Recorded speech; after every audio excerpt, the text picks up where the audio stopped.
সর্বগ্রাসী Kalahari মরুভূমি থেকে আমাজনের গহন রেন ফরেস্ট, ভয়ঙ্কর হিংস্র বনিপ থেকে শুরু করে লম্বা ঘাসের আড়ালে ওঁত পেতে থাকা সিংহের দল, এই সব প্রতিকূলতাকে উপেক্ষা করে নির্ভীক হৃদয়ে বুক চিতিয়ে দাঁড়িয়েছিল এক অতি সাধারণ বাঙালি যুবক। কুবেরের ঐশ্বর্যের হাতছানি নয়, যার হৃদয়ে জুড়ে ছিল অদেখাকে দেখার, অজানাকে জানার দুর্দম নেশা। বিভূতিভূষণ বন্দ্যোপাধ্যায়ের কলমে যে অতি সাধারণ ছাপোষা বাঙালি যুবকের অসাধারণ হয়ে ওঠার আখ্যান বাঙালিকে আজও উদ্বুদ্ধ করে অ্যাডভেঞ্চারের হাতছানিতে সাড়া দিতে। সেই অ্যাডভেঞ্চার প্রিয় যুবক শঙ্করের দ্বিতীয় দুর্ধর্ষ যাত্রার গল্প পার্থদের কলমে চাঁদের উপত্যকা ইতিমধ্যেই আপনাদের আমরা শুনিয়েছি। ভ্যালি ডিলা লুনাকে পিছনে ফেলে শঙ্করও ফিরে এসেছে তার নিজের দেশ ভারতবর্ষে। কিন্তু শঙ্কর কি পারবে নির্বিবাদী আঁটপৌড়ে জীবনযাপন করতে, নাকি আবারও কোনো গভীর ষড়যন্ত্রে জড়িয়ে পড়ে ছুটে যেতে হবে কোনো দুর্গম প্রকৃতির বুকে? পার্থদের সুনিপুণ কলমে মোহময়ী প্রকৃতির উদ্দাত্ত বর্ণনায় আমরা নিয়ে এসেছি আড্ডাবাজের সর্ববৃহৎ শ্রুতিগল্প শঙ্করের তৃতীয় অভিযান, রাজহংসীর সরোবর। পার্থদে জন্ম 20শে নভেম্বর 1968 কলকাতায়। স্কুল জীবন কেটেছে পুরুলিয়ার আবাসিক রামকৃষ্ণ মিশন বিদ্যাপীঠে। কলকাতা বিশ্ববিদ্যালয় থেকে প্রাণ রসায়নে স্নাতকোত্তর, চাকরি সূত্রে রাজ্য সরকারের সমবায় দপ্তরের আধিকারিক। ছোটবেলা থেকেই বিভূতিভূষণ বন্দ্যোপাধ্যায়, শরদিন্দু বন্দ্যোপাধ্যায়, শীর্ষেন্দু মুখোপাধ্যায় আর সুনীল গঙ্গোপাধ্যায়ের ভক্ত।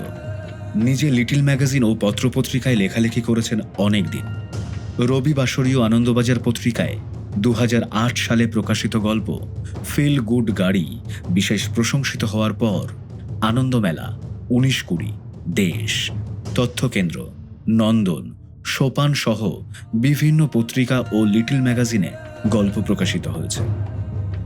সম্প্রতি এবারত প্রকাশনী থেকে প্রকাশিত হয়েছে রুধির ধারায় রহস্য।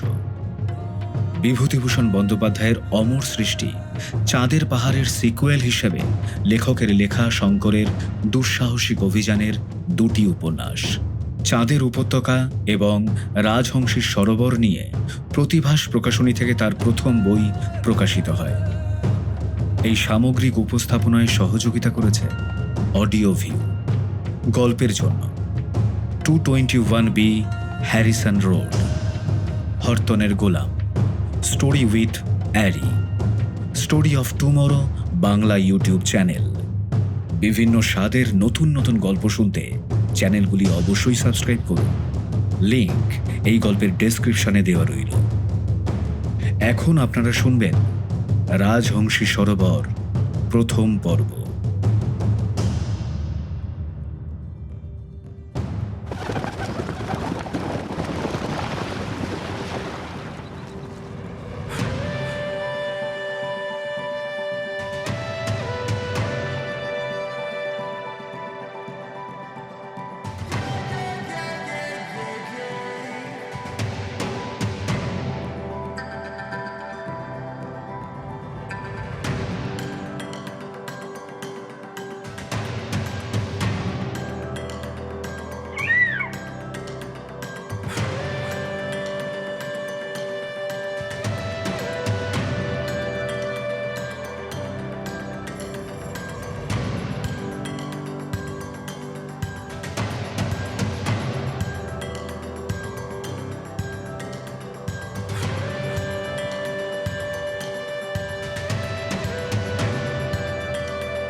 একটা চওড়া রূপলি পাতের মতো দিগন্তের কাছে ঝকঝক করছে লেনা নদী। অন্য আরেকটা নদী কিরেঙ্গা যেন কিছুটা আত্মসমর্পণের ভঙ্গিতে মিশেছে তার সঙ্গে। নদী মোহনার এই জায়গাটাই কিরেন্স্ক। আঙুল তুলে জায়গাটা দেখালো ভাসিলিসা। সামনের খুলে ধরা ম্যাপটা থেকে শঙ্কর চোখ তুলে তাকালো। যত দূর তার চোখ যায় চারিদিকে শুধু গভীর গহন তৈগা বনভূমি। বিকেলের মোড়ে আসা আলোয় ঠাসাঠাসি করে দাঁড়ানো উঁচু উঁচু পাইন, স্প্রুস আর লার্চের সারি। সূর্যাস্তের সময় অনেকক্ষণ পেরিয়ে গেলেও লেনার উত্তর পশ্চিম কোণে লালচে বেগুনি সূর্যটা এখনও ঝুলে আছে অস্তরেখার উপরে। নদীর তরঙ্গে তার ঈষৎ লালের আভা। বনভূমির দিকটায় অবশ্য রহস্যময় আধার ঘনিয়ে এসেছে। ভাসিলিসার চোখের সামনে ধরা কার্ল জিসের বাইনোকুলার হয়তো লার্চের জঙ্গলের মধ্যে দিয়ে লেনার তীরে পৌঁছনোর রাস্তাটা খুঁজছে। শঙ্কর তাকালো ওর দিকে। ভাসিলিসার পরনে সাদা জামা, লাল সারাফান আর মাথায় বাঁধা পভিয়া জকা। এ দেশে আসার পর থেকে শঙ্কর লক্ষ্য করেছে গড়পড়তা রুশ মেয়েরা সারাফান পরে, তবে বিবাহিত মেয়েরা মাথায় কোকোশনিক বাঁধে। কনকনে ঠান্ডা হাওয়া ছুটে এলো লেনার দিক থেকে। পাইনের বনে সেই শিরশিরানি হাওয়া ধাক্কা খেয়ে একরাশ অনিশ্চয়তা আর বিষণ্ণতা নিয়ে ফিরে এলো শঙ্করের কাছে। আকাশে আলো থাকলেও হু হু করে তাপমাত্রা কমে আসছে। ঘণ্টা কয়েকের মধ্যে হিমাঙ্কের নিচে চলে যাবে। জুন মাসের মাঝামাঝি মধ্য সাইবেরিয়ায় এখনই এই অবস্থা। এরপর গ্রীষ্ম পেরিয়ে গেলে শীতে উত্তর পূর্ব সাইবেরিয়া যে কি ভয়ঙ্কর হয়ে উঠবে তা শঙ্কর আন্দাজ করতে পারছে। কিন্তু আজকের রাতটা গভীর তৈগা বনভূমি ঘেরা এই উঁচু টিলার উপরে কাটাতে হবে। আগুন জ্বালানোর জন্য শঙ্কর চারপাশ থেকে শুকনো ডাল আর পাতা জোগাড় করতে ব্যস্ত হয়ে পড়ল। আগুন ছাড়া রাতে শীতের মোকাবিলা করা কঠিন। তাছাড়া শঙ্কর একটা নীল খরগোশ শিকার করেছে। রাতে খাওয়ার জন্য সেটাকেও ঝলসে নিতে হবে। ভাসিলিসা সামান্য দূরেই গুজবেরির ঝোপ থেকে পাকা গুজবেরি আনতে গেল। আগুনটা জ্বালিয়ে তার সামনে বসল শঙ্কর। ঘরে ফেরা পাখিদের ডাক ক্রমেই ঝিমিয়ে আসছে। ধীরে ধীরে ঝিঁঝির ডাকে বিষণ্ণতা গ্রাস করছে তাকে। রাশিয়ায় পা রাখার পর থেকে কত অভাবনীয় ঘটনা ঘটেছে, যার জন্য তাকে প্রতিদিন পরিকল্পনা বদল করে নিতে হচ্ছে। অবশ্য ভাসিলিসা খুবই সাহসী ও পরিশ্রমী। ওর সাহায্য ছাড়া গন্তব্যে পৌঁছনো শঙ্করের পক্ষে সম্ভব নয়। আজ খুব ভোরে আন্দ্রে রিবিন একটা রুশো বাল্টিক S-24 মডেলের গাড়ি জোগাড় করে এনেছিল। সেই গাড়িতেই ঘণ্টাখানেক আগে শঙ্কর আর ভাসিলিসাকে এখানে পৌঁছে দিয়েছে। অজানা পথে সেভারো বাইকোলেক্স থেকে ক্লান্তিকর যাত্রার শেষে দেখা গেল শেষ 8 কিলোমিটার পথ উঁচু নিচু দুর্গম পাহাড় আর ঘন তৈগার অরণ্যে হারিয়ে গেছে। লেনা পর্যন্ত বাকি পথটুকু গাড়ি ছেড়ে হেঁটে যেতে হবে। এদিকে সন্ধ্যার মুখে সেই অজানা পথটা অতিক্রম করা সম্ভব নয়। রিবিনকে কৃতজ্ঞতা জানিয়ে শঙ্কর আর ভাসিলিসা জঙ্গলের ধারে উঁচু টিলার উপরে এই ফাঁকা জায়গাটায় উঠে এসেছে। রিবিনকেও আজ রাতেই গাড়ি নিয়ে ইরকুটস্ক ফিরতে হবে। তার বলশেভিক পার্টির সেই রকমই নির্দেশ। তাই গাড়ি নিয়ে দক্ষিণ দিকে ইরকুটস্কের পথে রিবিনও ফিরে গেল। শুকনো কাঠ ডালপালা দিয়ে জ্বালানো আগুনটা হাওয়ার তাড়নায় কেঁপে কেঁপে উঠছে। ছোট বড় আগুনের ফুলকি উঠে হাওয়ায় মিলিয়ে যাচ্ছে। ক্লান্ত চোখে সেই আগুনের দিকে তাকিয়ে শঙ্করও এক অদ্ভুত দোলাচলে। প্রসাদদার হদিশ কি সত্যিই মিলবে? সে কি সঠিক দিশায় চলেছে? ভাবনার তন্ময়তার মধ্যে থেকেই শঙ্কর আচমকা শুনতে পেল নারী কণ্ঠের আর্তচিৎকার।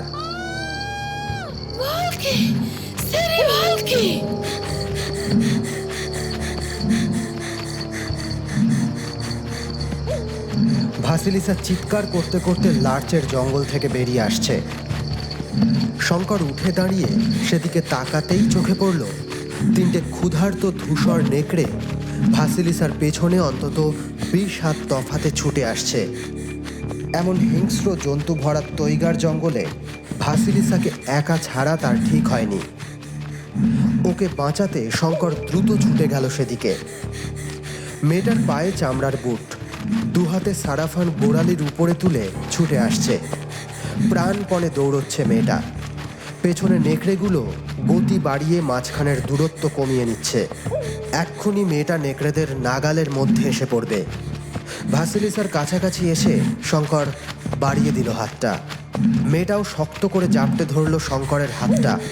ওরা দুজনেই এখন জানে দ্রুত উল্টো মুখে ছুটে পৌঁছতে হবে আগুনটার কাছে। যে কোনো জন্তুই আগুনকে ভয় পায়, একমাত্র মানুষই জানে আগুনকে নিয়ন্ত্রণ করতে। তাই প্রাণী জগতে মানুষই শ্রেষ্ঠ। শঙ্কর আর ভাসিলিসা এসে দাঁড়িয়েছে আগুনটার পেছনে। সামনে তফাতে দাঁড়িয়ে তিনটে নেকড়ে। মাঝখানের নেকড়েটা দু কদম এগিয়ে এসে হিংস্র চোখে ওদের দেখছে। আধো অন্ধকারে ওর চোখ দুটো ধক ধক করে জ্বলছে। ভয়ঙ্কর আক্রোশে নাকের কাছটা কুঁচকে উঠে মাড়ির দুপাশে তীক্ষ্ণ সদন্ত আগুনের আভায় ধারালো ছুরির মতো ঝিকিয়ে উঠছে। দলের মধ্যমণি এই নেকড়েটা তীব্র অথচ শীতল চোখে তাকিয়ে আছে শঙ্করের দিকে। ভাসিলিসা শঙ্করের কাঁধের পেছন থেকে দেখছে সেই দৃশ্য। শঙ্করও সরাসরি চোখে তাকিয়ে আছে নেকড়েটার দিকে। অমন ঠান্ডা ভয়ঙ্কর চোখে নেকড়েটা কি ওকে সম্মোহন করতে চাইছে? চোখ না সরিয়ে শঙ্কর সামান্য ঝুঁকে আগুন থেকে একটা জ্বলন্ত কাঠ তুলে নিল। মশালের মতো সেটাকে সামনে বাগিয়ে কয়েক পা এগিয়ে গেল। নেকড়েগুলো আগুন দেখে যেন কিছুটা পিছু হটল। শঙ্করের পেছন থেকে চাপা গলায় ভাসিলিসা বলল, গুলি করো নেকড়েটাকে। শঙ্করের মনে পড়ল তার মেশিন নেগেট M91 রাইফেলটা আগুনের পাশেই পাথরটার উপরে রাখা আছে, কিন্তু তাতে কার্তুজ ভরা নেই। এখানে আসার পথে নীল খরগোশটা শিকারের পর আর লোড করা হয়নি রাইফেলটা। বাঁ হাতটা শঙ্কর কোমরবন্ধের খাঁপে ছুঁয়ে বুঝতে পারে মাউজার পিস্তলটাও ব্যাগের ভিতর থেকে বের করা হয়নি। নেকড়েটা তীব্র শীতল দৃষ্টিতে শঙ্করকে দেখছে। মাটিটা শুকছে মাঝে মাঝে। সামনের পায়ের থাবা দিয়ে মাটিটা আঁচড়ালো। শঙ্করের মনে হলো নেকড়েটা যেন তার দৃষ্টির ভিতর দিয়ে মনের অবস্থাটা পড়তে পারছে। তার সেই মুহূর্তের অসহায় ভাবটা যেন বুঝে ফেলেছে। শঙ্করের হাতের মশাল যতক্ষণ জ্বলবে ততক্ষণ নেকড়েগুলোকে ঠেকানো যাবে। ভাসিলিসাও ওর নির্দেশ মতো আরেকটা জ্বলন্ত কাঠ নিজের হাতে তুলে নিয়েছে। হঠাৎ মাঝখানের নেকড়েটা শঙ্করের বাঁদিক ধরে এক পা করে হাঁটতে শুরু করলো। পালের বাকি দুটো নেকড়ে ধীরে ধীরে শঙ্করের ডান দিকে এগিয়ে গেল। ওরা একটা বৃত্ত তৈরি করার চেষ্টা করছে। শঙ্কর সজাগ হলো। এটা ওদের শিকার ধরার পদ্ধতি। কয়েক পা পিছিয়ে এসে শঙ্কর বৃত্তটাকে বড় করার চেষ্টা করল। চতুর নেকড়েটাও এগিয়ে এসে বৃত্তটাকে ছোট করতে চাইছে। ভাসিলিসা ইতিমধ্যে ঘুরে দাঁড়িয়েছে। শঙ্করের পিঠের দিকে ওর পিঠ, হাতে ধরা ওর মশাল। অন্য নেকড়েটা ততক্ষণে বৃত্তাকারে ঘুরে এসে ভাসিলিসার মুখোমুখি। এখন তিন দিক থেকে নেকড়েগুলো ওদের ঘিরে ধরেছে। শীতল চোখে তাকিয়ে আছে ওদের হাতের মশালগুলো নেভার অপেক্ষায়। বিকেল গড়িয়ে রাত হয়ে আসছে। মাথার উপর তারা ভরা রাতের আকাশ। লেনার তীর থেকে আসা দুরন্ত হাওয়ায় ওদের মশালগুলোর শিখা কেঁপে কেঁপে উঠছে। হয়তো হিংস্র জন্তুগুলোকে আর বেশিক্ষণ ঠেকিয়ে রাখা যাবে না। ওদের অসহিষ্ণু গর্জন ভেসে আসছে হাওয়ায়। এবার মরণপণ লড়াইয়ের জন্য তৈরি হতে হবে শঙ্করদের। সামনে দাঁড়ানো নেকড়েটা ফের বাঁ পায়ের থাবাটা মাটিতে আঁচড়ালো। শঙ্করের পিঠের পেছন দিকে ভাসিলিসার কান্না জড়ানো প্রত্যয়ী কণ্ঠ শোনা গেল। ইয়া উভয় বল কি নেকড়েটাকে মারবো মরার আগে। শঙ্কর জানে নেকড়েটা তার ঘাড় লক্ষ্য করে আক্রমণ করবে। শুধু কয়েক মুহূর্তের অপেক্ষা। হঠাৎ দামাল হাওয়ার ধাক্কায় হাতের মশালটা তার নিভে গেল। আর নেকড়েগুলো ঝাঁপিয়ে পড়ার মুহূর্তে পর পর দুখানা গুলির প্রচণ্ড শব্দে নিস্তব্ধ তৈগার বনভূমি কেঁপে উঠল। পাহাড়ের গায়ে ধাক্কা লেগে মুহূর্ত মধ্যে শব্দ দুটো প্রতিধ্বনি হয়ে ফিরে এলো। শঙ্কর দেখল আচমকা গুলির শব্দে নেকড়ের দলটা ছত্রভঙ্গ হয়ে গেল। অন্ধকারেই ওরা দৌড়ে পাইন বনের মধ্যে মিলিয়ে গেল। ঘটনার আকস্মিকতায় শঙ্কর ভাসিলিসা দুজনেই হতবাক। গুলি দুটো সম্ভবত বাঁ দিকের লার্চের জঙ্গল থেকে এসেছে। গুলি চালানোর সময়টাও নিখুঁত। তার মানে জঙ্গলের ভেতর থেকে শঙ্করদের গতিবিধি অনেকক্ষণ ধরেই কেউ লক্ষ্য রাখছে। অথচ যে গুলি চালিয়েছে তার উদ্দেশ্য যেমন ওদের বাঁচানো, তেমনি নেকড়েগুলোকে ভয় দেখানো, হত্যা করা নয়।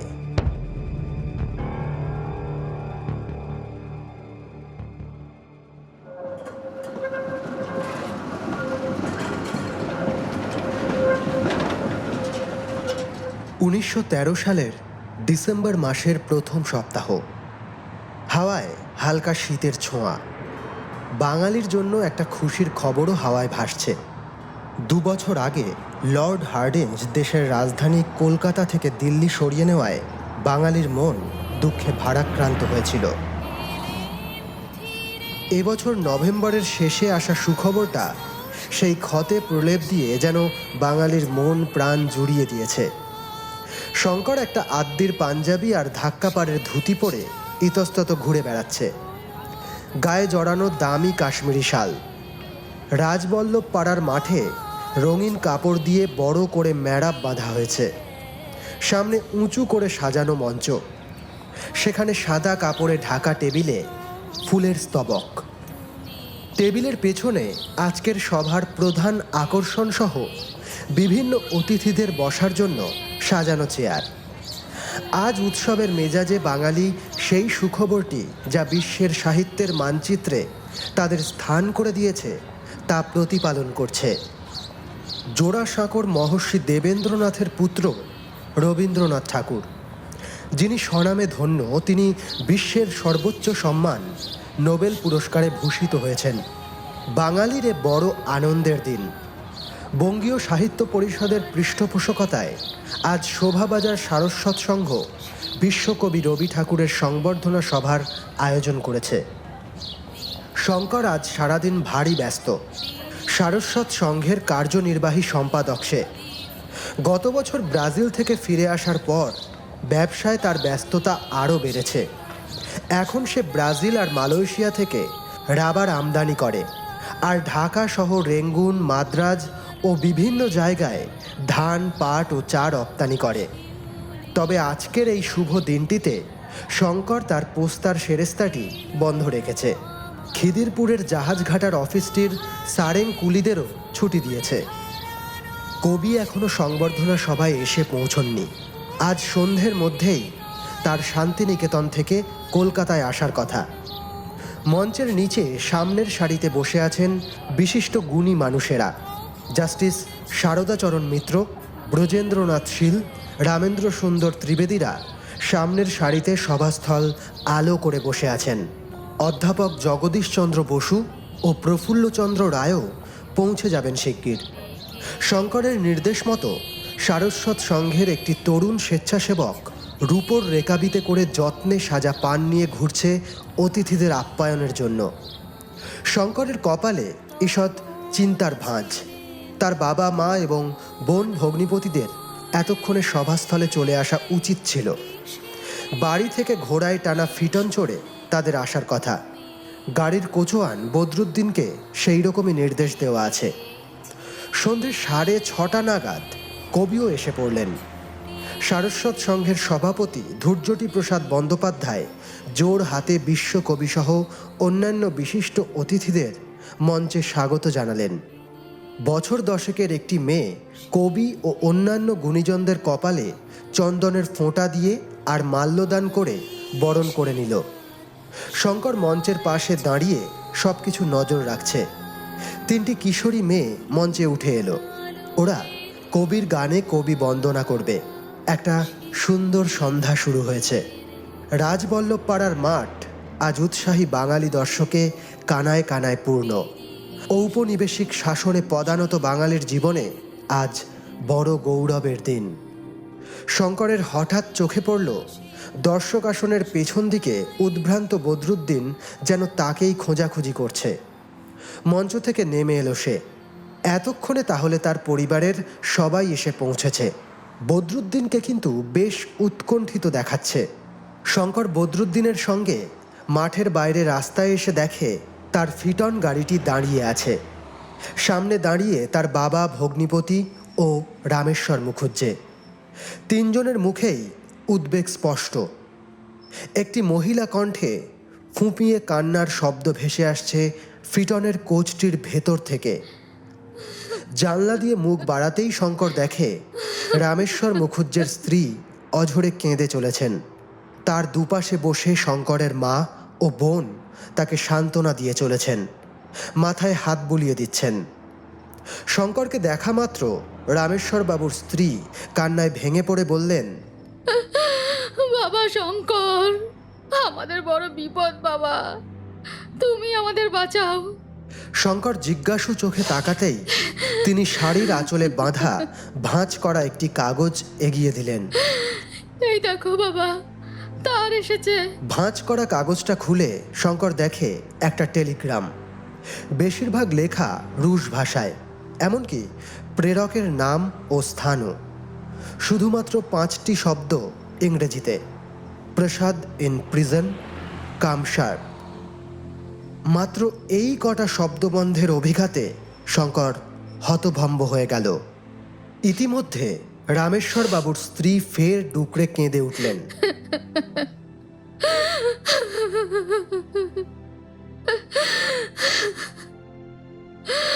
আমার জামাই কেন জেলে শঙ্কর? আমার আমার মেয়ের কি হবে বাবা? একমাত্র তুমিই পারো আমার জামাইকে বাঁচাতে। শঙ্কর টেলিগ্রামটার উপর ভালো করে চোখ বোলালো। এই টেলিগ্রাম রাশিয়া থেকে এসেছে, কিন্তু কোন জায়গা থেকে এসেছে, প্রেরক কে, বোঝা যাচ্ছে না, কারণ রুশ ভাষায় লেখা। বছরখানেক আগে প্রসাদ দাস বন্দ্যোপাধ্যায় ব্রাজিল থেকে ফিরে আসেন। তারপর ফের ট্রান্স সাইবেরিয়ান রেলওয়েতে চাকরি নিয়ে রাশিয়াতে চলে যান। পূর্ব আফ্রিকায় রেলে চাকরির অভিজ্ঞতার সুবাদেই প্রসাদ রাশিয়ায় চাকরিটা পেয়েছিলেন। শঙ্কর বেশ মুশকিলে পড়েছে। রাশিয়ান ভাষায় লেখা শব্দগুলির যিনি মর্মোদ্ধার করতে পারতেন, সেই ভাষাবিদ হরিনাথ দে বছর দুয়েক হলো অকাল প্রয়াত হয়েছেন। এখন উপায়? হঠাৎ মনে পড়ল কলকাতা বিশ্ববিদ্যালয়ের ভাষাতত্ত্বের ছাত্র প্রতুল হরিনাথের কাছে ভাষা শিক্ষা করেছেন। তার বাড়িও শঙ্করদের বাড়ির কাছে আহিরিটোলায়। ভগ্নিপতিকে নিয়ে শঙ্কর সে রাতেই ছুটল তার খোঁজে। প্রতুল বাড়িতেই ছিল, স্টাডিতে বসে পড়াশোনা করছিল। শঙ্করের হাত থেকে তার বার্তাটি নিয়ে অনেকক্ষণ ধরে চোখ বুলিয়ে জানালো, এই তারটি পাঠিয়েছেন এক মহিলা, ভাসিলিজা দিমেন্তিয়েভা, আর তারটি এসেছে রাশিয়ার ভ্লাদিভস্তক থেকে। শঙ্করের কপালে একটা চিন্তার ভাঁজ পড়ল। ভ্লাদিভস্তক রাশিয়ার একেবারে পূর্ব প্রান্তের স্টেশন, ট্রান্স সাইবেরিয়ান রেলের টার্মিনাল। কিন্তু কে এই ভাসিলিসা? সে প্রসাদদার কথা জানলো কি করে? প্রসাদদা তার শেষ চিঠিতে জানিয়েছিল সেই ইরকুটস্ক নামের এক শহরে আছে। ভ্লাদিভস্তকে সে এলো কিভাবে? নানা প্রশ্ন উঁকি দিচ্ছে শঙ্করের মনে। পরদিন নিজের স্টেয়ারটা চালিয়ে শঙ্কর সস্ত্রীক রামেশ্বর মুখুজ্জেকে নিয়ে হাজির হলো কলকাতা পুলিশের সদর কার্যালয় লালবাজারে। আরদালি জানালো কমিশনার ফ্রেডরিক হ্যালিডে সাহেব ছুটিতে আছেন, দেখা হবে না। অবশ্য তার বদলে ডেপুটি কমিশনার টেগার্ড সাহেবের দেখা পাওয়া যাবে। শঙ্কর প্রমাদ গুনল, চার্লস টেগার্ড। এই নামটা সারা কলকাতার বাঙালি মনে ত্রাসের সঞ্চার করেছে। বাঙালি স্বদেশীদের দমন করে মুক্তমনা বাঙালিদের কাছে এই ডাক সাইটে পুলিশ অফিসারটি ইতিমধ্যেই ঘৃণার পাত্র হয়ে উঠেছেন। শঙ্করও টেগার্ড সাহেবকে পছন্দ করে না। বিকেলের দিকে মাঝে মাঝে সাহেবকে তার ফোর্ড মডেল টি গাড়িটি চালিয়ে বেঙ্গল ক্লাবের দিকে যেতে দেখা যায়। সেই ক্লাবে শঙ্করের মতো নেটিভ বাঙালিদের প্রবেশ নিষেধ, তাই শঙ্কর ক্যালকাটা ক্লাবের সদস্য হয়েছে।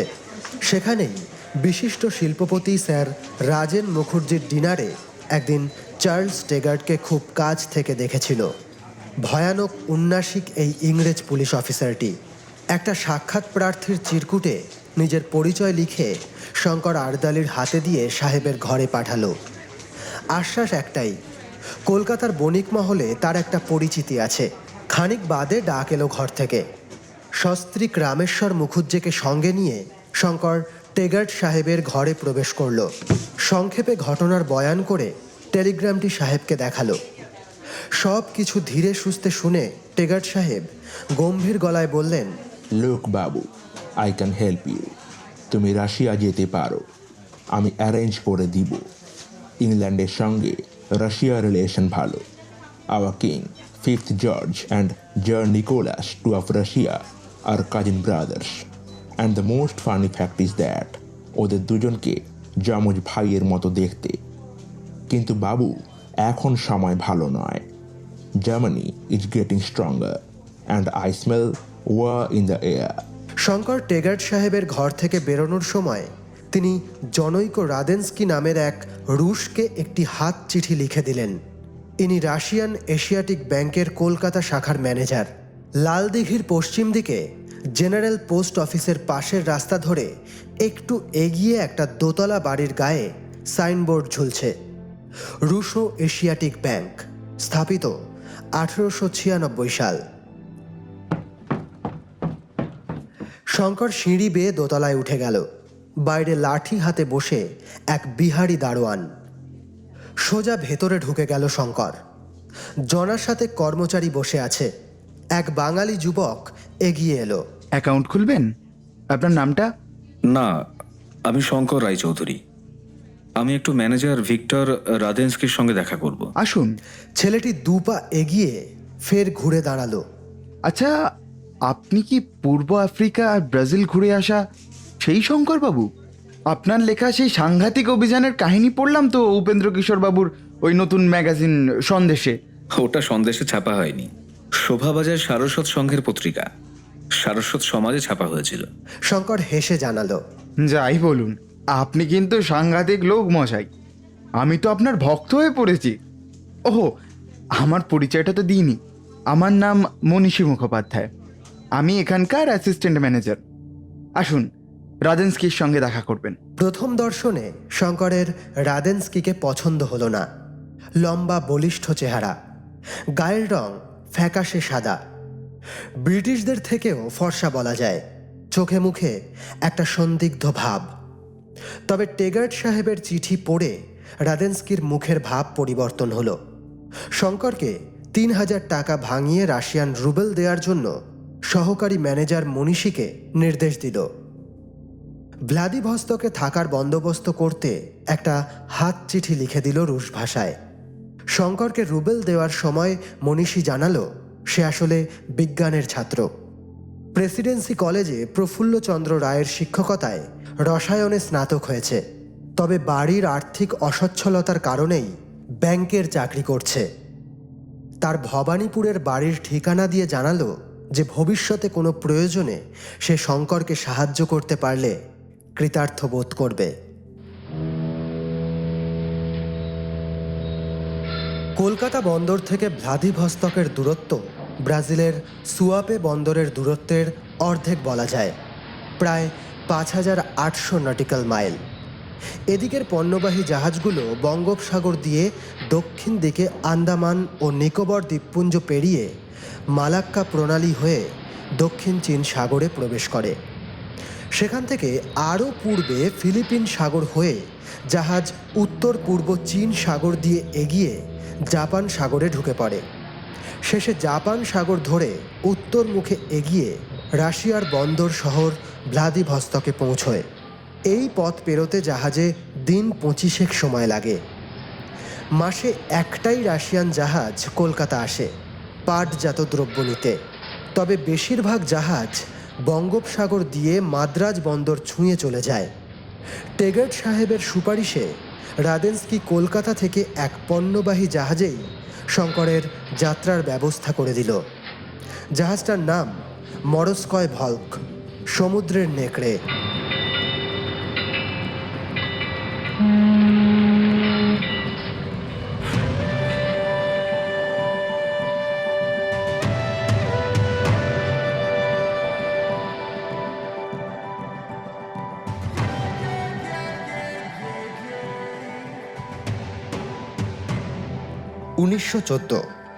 মার্চ মাসের এক সকালে কলকাতা বন্দরের খিদিরপুর ডকে শঙ্কর রুশ জাহাজ মরস্কয় ভলকে চড়ে বসল।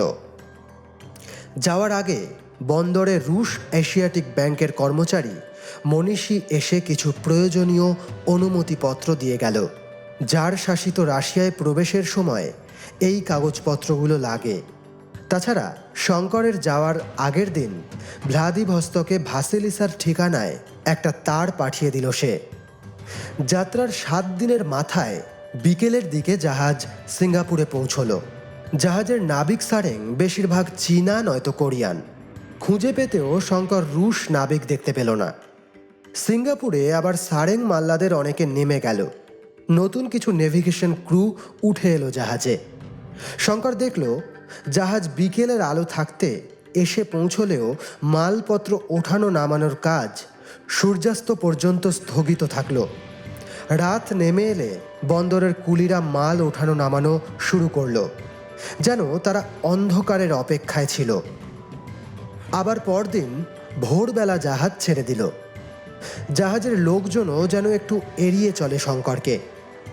ব্রাজিলগামী মিনহা বনিতার কথা মনে পড়ল শঙ্করের। সে বুঝতে পারে পর্তুগিজরা যেমন মিশুকে হয়, চীনা বা কোরিয়ানরা ততটা নয়। শঙ্করকে বরং তারা কিছুটা সন্দিগ্ধ দৃষ্টিতেই দেখছে। অথচ কলকাতায় যখন সে চীনাদের সঙ্গে মিশেছে তখন এই বোধ হয়নি তার। আরও 4 দিন পর জাহাজ ভিড়ল সাংহাইতে। খুব বড় বন্দর এটা। এখানে জাহাজ একদিন থাকার কথা। শঙ্কর দেখল এখানেও জাহাজ থেকে মালপত্র ওঠানামা করছে রাতে। বড় বড় কাঠের কিছু বাক্স কুলিরা খুব সন্তর্পণে জাহাজে তুলছে। ওদের দলটার তদারকি করছে হাই লাং বলে একটা চীনা লোক। বেঁটে গাঁট্টা গোট্টা চেহারা লোকটার, কিন্তু আফিমের নেশায় চোখ দুটো ঢুলু ঢুলু, তবে খুব সন্দিগ্ধ হাবভাব হাই লাংয়ের। জাহাজের ডেক থেকে শঙ্কর দেখছিল সাংহাই বন্দরে কুলিদের মালপত্র ওঠানো নামানো। যতবারই হাই লাংয়ের সঙ্গে চোখাচোখি হচ্ছিল ততবারই যেন খর্বাকার চীনে লোকটার চোখে মুখে চাপা হিংস্র ভাব ফুটে উঠছিল। সাংহাই বন্দর থেকে জাহাজে উঠলেন ডক্টর জিং। রাতের খাওয়া দাওয়ার সময় জাহাজের ডাইনিং হলের টেবিলে মানুষটার সঙ্গে শঙ্করের আলাপ হলো। প্রাচীন চীনা আয়ুর্বেদিক ও হোমিও চিকিৎসার প্র্যাকটিস করেন এই ডক্টর জিং। বছর 65 ডাক্তারের থুতুনিতে কাঁচা পাকা সরু দাড়ি, চোখে মুখে সবসময় একটা প্রশান্তির ভাব। ভদ্রলোকের সঙ্গে আলাপের সময় শঙ্কর ওর মুখে ভাঙা ভাঙা বাংলা শুনে বিস্মিত হলো। তবে ডক্টর জিং নিজেই জানালেন তিনি দীর্ঘ 5 বছর কলকাতার টেরিটি বাজার অঞ্চলে ছিলেন।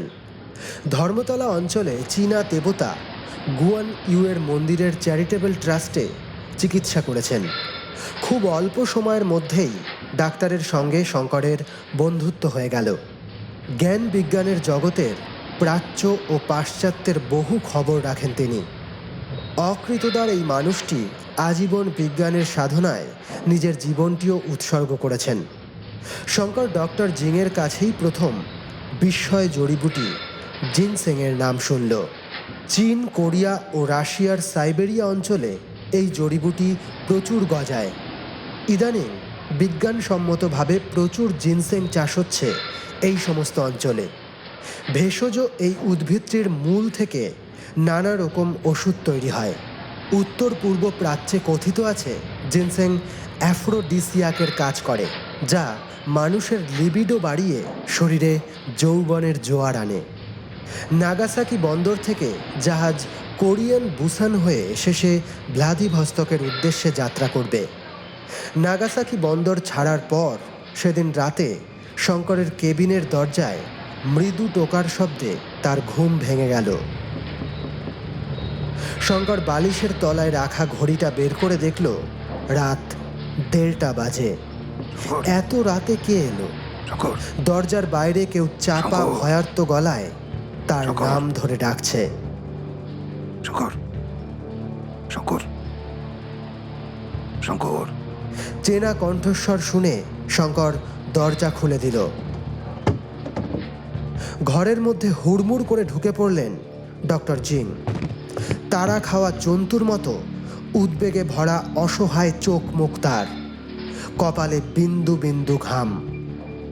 কাঁপা গলায় বললেন, দামেন হুই সালে হো, ওরা আমাকে মেরে ফেলবে। কারা আপনাকে মেরে ফেলবে? ও বুঝিয়ে দাও।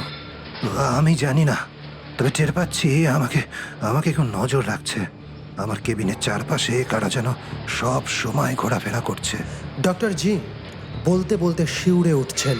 শঙ্কর, তুমি নাগাসাকি থেকে যে রাশিয়ানটা উঠেছে ওর চোখগুলো দেখেছো? শঙ্করের মনে পড়ল নাগাসাকি থেকে একটা রুশ উঠেছে জাহাজে। 6.5 ফুট উচ্চতার লোকটার শারীরিক গঠন ইস্পাতের মতো মজবুত বলে মনে হয়। লোকটার হাতের পেশি আর কবজিতে আঁকা অজস্র উল্কি বা ট্যাটু। জাহাজের নাবিক সারেংরা ওকে ভলকি মিখাইল বলে ডাকে, তবে শঙ্কর জেনেছে ওর আসল নাম মিখাইল ভলকভ। সাপের মতো ঠান্ডা ধারালো চাহনি লোকটার। শঙ্কর, শঙ্কর, এই বাক্সটা তোমার কাছে রাখো। ডক্টর জিং একটা ছোট কাঠের বাক্স শঙ্করের দিকে এগিয়ে দিলেন। কি আছে এই বাক্সটায়? শঙ্কর জিজ্ঞাসু চোখে তাকালো। আমার গবেষণালব্ধ অনেক গুরুত্বপূর্ণ নথি, ডক্টর মরোজেবের চিঠি, যেগুলো আমার কাছে একেবারেই নিরাপদ নয়, যে কোনো সময় বেহাত হতে পারে। কাঁপা কাঁপা গলায় ডক্টর জিং বলে চললেন, তুমি এগুলোকে নিরাপদে রেখো শঙ্কর।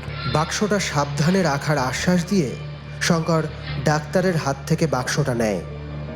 ডক্টর জিংয়ের চোখে মুখের উদ্বেগ সরে গিয়ে একটা স্বস্তির হাসি ফুটে ওঠে।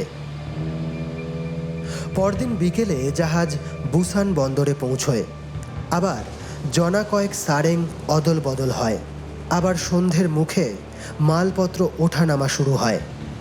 জাহাজের ডেকে দাঁড়িয়ে শঙ্কর ও ডক্টর জিং দূরে শান্ত জাপান সাগরের নীল জলের দিকে তাকিয়েছিল। প্রশান্ত মহাসাগর থেকে বিচ্ছিন্ন এবং 3 দিক স্থলে ঘেরা জাপান সাগর তরঙ্গহীন। ওদের দুজনের হাতের মগে গরম গ্রিন টি। এই সবুজ স্বাস্থ্যকর চা ডক্টর জিং নিজের হাতে বানিয়ে এনেছেন শঙ্করের জন্য। ওই বড় বাক্সগুলোর মধ্যে কি আছে বলতে পারো শঙ্কর? বন্দরের কুলিদের ঘাড়ে চাপানো বাক্সগুলোর দিকে শঙ্করের দৃষ্টি আকর্ষণ করে জিং বলেন। হ্যাঁ, আন্দাজ করতে পারি। শঙ্কর হেসে বলে, জিন্সেকে চোরাচালান হচ্ছে। হ্যাঁ, খুব উঁচু মানে কোরিয়ান প্যানাক্স জিনসেন। তাছাড়া আফিম পাচার তো আছেই।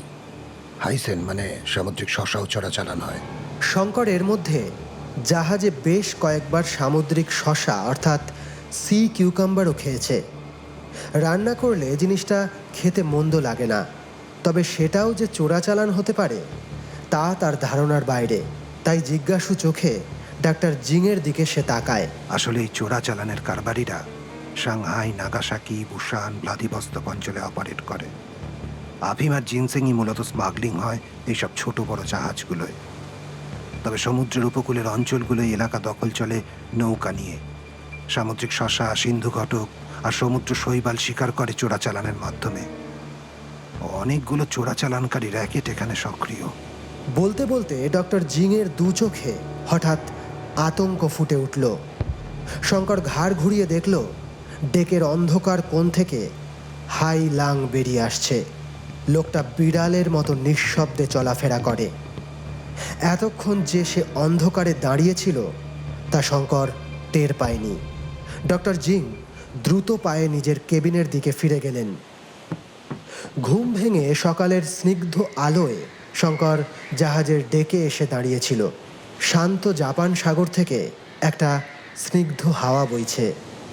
জাহাজ আরও উত্তরে চলেছে বলে তাপমাত্রা একটু কমেছে। 14-15 ডিগ্রি সেলসিয়াসের আশেপাশে ঘোরাফেরা করছে। আর মাত্র একদিনের মধ্যে জাহাজ ভ্লাদিভস্তকে পৌঁছবে। গত একদিনে ডক্টর জিংয়ের সঙ্গে শঙ্করের দেখা হয়নি। একটু উদ্বেগও হচ্ছে ওর জন্য। তবে মানুষটা পড়াশোনা আর গবেষণার কাজেও ব্যস্ত থাকতে পারেন।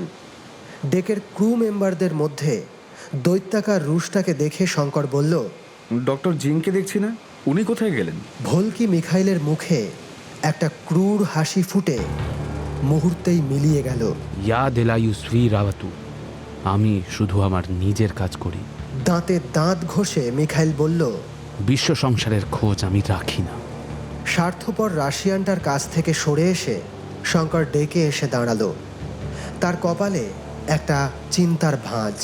ডক্টর জিংয়ের কোনো বিপদ হলো না তো? মিখাইলের সঙ্গে কথা বলার সময় তার মনে হয়েছে রুশটা অনেক কিছু জানে যা সে গোপন করছে। ওর হাতের কবজিতে আঁকা একটা নেকড়ের ট্যাটু। শঙ্করের কপালের চিন্তার ভাঁজটা আরও গভীর হচ্ছে। জাহাজের নাম মরস্কয় ভল্ক, রুশ ভাষায় যার অর্থ সমুদ্রের নেকড়ে। মিখাইল ভলকভের নামের সঙ্গেও নেকড়ে শব্দটা জড়িত আছে। এমনকি চীনে ভাষায় হাই লাং নামের অর্থ সমুদ্রের নেকড়ে। এতগুলো নেকড়ে এক জায়গায় জড়ো হওয়াটা কি স্রেফ কাকতালীয়?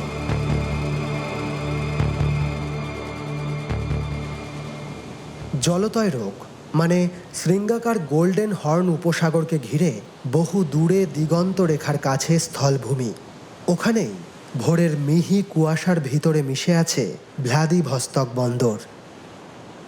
মাথার উপর কয়েকটা সিগল আর স্যান্ড পাইপার পাখি চক্কর দিয়ে যাচ্ছে। নতুন দেশ, অজানা ঠিকানার কাছাকাছি পৌঁছে জাহাজের ডেকে দাঁড়ানো শঙ্করের মনে হলো প্রসাদদা কি এখানেই কোথাও আছে। 22-23 বছরের এই স্বর্ণকেশী তরুণী মিহি কুয়াশার ভিতর শঙ্করের অপেক্ষায় দাঁড়িয়েছিল। চোখে মুখে তার উদ্বেগ ছড়িয়ে আছে। মালপত্র নিয়ে শঙ্করকে এগিয়ে আসতে দেখে সে এগিয়ে এলো। প্রিভেদ শঙ্কর, ইয়া ভাসিলিসা। হ্যালো শঙ্কর, আমি ভাসিলিসা। ভাসিলিসার মুখের উদ্বেগের চিহ্ন শঙ্করের দৃষ্টি এড়ায়নি। মেয়েটা খুব সন্তর্পণে কথা বলছে, এদিক ওদিক তাকাচ্ছে। গলার স্বরও যেন অনেকটাই খাঁদে। প্রিভেদ ফাসিলিসা, প্রসাদদা কোথায়? শঙ্করের প্রশ্নের উত্তর দিতে গিয়ে ভাসিলিসা হঠাৎ মাঝপথে থমকে গিয়ে শঙ্করের হাতে হ্যাঁচকা টান দিয়ে টেনে নিয়ে গেল বন্দরে রাখা বড় মালবাহী বাক্সগুলোর আড়ালে। শঙ্কর বুঝল কোনো বিপদের ইঙ্গিত পেয়ে মেয়েটা আড়ালে লুকোতে চাইছে। বড় বড় বাক্স আর পাটের গাঁটরিগুলোর পেছন থেকে সে দেখল পুলিশের উর্দি পরা দুজন বড়সড় চেহারার রুশ এসে দাঁড়িয়েছে জাহাজ ডকে। ওরা এদিক ওদিক তাকাচ্ছে, কাউকে খুঁজছে। ওখানার লোক। পাশ থেকে ভাসিলিসা ফিস ফিস করে বলে, কাউকে খুঁজছে ওরা, হয়তো তোমাকে, আমাকেও হতে পারে। ওখরানা?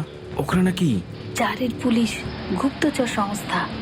ওদের দিক থেকে দৃষ্টি না সরিয়ে বলে ভাসিলিসা। লোক দুটো চারপাশে দৃষ্টি ঘুরিয়ে ফিরিয়ে দেখছে। শঙ্কর বাক্সগুলোর আড়ালে সরে দাঁড়ালো। এখান থেকে ওদের গতিবিধি দেখা যাচ্ছে। মরস্কয় ভল্ক যেখানে ডক করেছে তার সামনে মালপত্র নামাচ্ছে কুলিরা। হাই লাং দাঁড়িয়ে তদারকি করছে। ওকরানার লোক দুটো সেদিকেই হেঁটে যাচ্ছে। ভলকি মিখাইল জাহাজের ডেকে দাঁড়িয়েছিল। পুলিশ দুটোকে দেখে জাহাজের সিঁড়ি বেয়ে নিচে নেমে এলো। পুলিশ দুটো ওর সামনে এসে দাঁড়ালো। ওরা কথা বলছে, কিছু জানতে চাইছে। মিখাইলের মুখে একটা চুরুট জ্বলছে। কন্ট্রাব্যান্ডিস্ট, নার্কোটিভ। শঙ্করের পাশ থেকে ভাসিলিসা দাঁতে দাঁত ঘষে বলল, মাদক পাচার করে মিখাইল। হাই লাং এসে এর মধ্যে মিখাইলের পাশে দাঁড়িয়েছে। মিখাইল উত্তেজিত হয়ে হাত পা নেড়ে পুলিশ দুটোকে কিছু বলছে। মুখ থেকে এক রাশ চুরুটের ধোঁয়া ছেড়ে সে তার নাবিকদের কার্গো পাতলুনের পকেট থেকে একটা কাগজের প্যাকেট বের করে পুলিশ দুটোর হাতে দিল। হাই লাং আর মিখাইলের সঙ্গে করমর্দন সেরে ওকরানার পুলিশ দুটো এখন ফিরে আসছে। জিয়াদকা, ঘুষ, পুলিশগুলোকে রুবল দিল শয়তান মিখাইল। খুব সম্ভবত ডক্টর জিংকে মিখাইল গুম করেছে। কে জানে উনি বেঁচে আছেন কিনা। ডক্টর জিং কে? এতক্ষণে শঙ্কর ভাসিলিসা দিমেন্তিয়েভাকে ভালো করে খেয়াল করল। মেয়েটার চোখ দুটো বেশ বড় বড় আর সুন্দর, উচ্চতা 5.5 ফুটেরও বেশি হবে। তার দেশের বাঙালি মেয়েদের এমন উচ্চতা হয় না। তার সবচেয়ে আশ্চর্যের বিষয়, মেয়েটি ইংরেজি বোঝে। ভাসিলিসার প্রশ্নের উত্তর দিতে গিয়ে শঙ্করের মনে পড়ল তার মনেও অনেক প্রশ্ন জমে আছে, যেগুলোর উত্তর দেবে এই মেয়েটি। নিজনি পোর্তো ভায়া সমুদ্র বন্দরের মালপত্র খালাসের জায়গা। জাহাজের যাত্রী, নাবিক, সারেংদের ভিড়ের মধ্যে মিশে ভাসিলিসা শঙ্করকে বন্দরের বাইরে নিয়ে এলো। রুশো এশিয়াটিক ব্যাংকের কলকাতা শাখার ম্যানেজার রাদেনস্কির লিখে দেওয়া চিঠির সুপারিশ অনুযায়ী বন্দর এলাকার কাছেই জলতয় রোগ গোস্তিনিৎসা। তবে ভাসিলিসার মতে কুখ্যাত মাদক পাচারকারী আর কন্ট্রাব্যান্ডিস্টদের আড্ডা এই সরাইখানা। ওখানে তোমার না থাকাই ভালো। তাছাড়া ওখানের পুলিশদের নজরেও আছো তুমি। ভাসিলিসা শঙ্করকে সতর্ক করে বলল, কিন্তু ভাসিলিসা আমাকে ওকরানা খুঁজবে কেন? প্রসাদদার কি হয়েছে? সে কোথায়? শঙ্করের প্রশ্নের মুখে ভাসিলিসা যেন বিমূঢ় হয়ে গেল। তার বড় বড় দুটি চোখ মেলে তাকিয়ে থাকলো খানিকক্ষণ। উইজিতেনা ইস্তরিয়া, চমকপ্রদ গল্প, তোমাকে সব বলবো।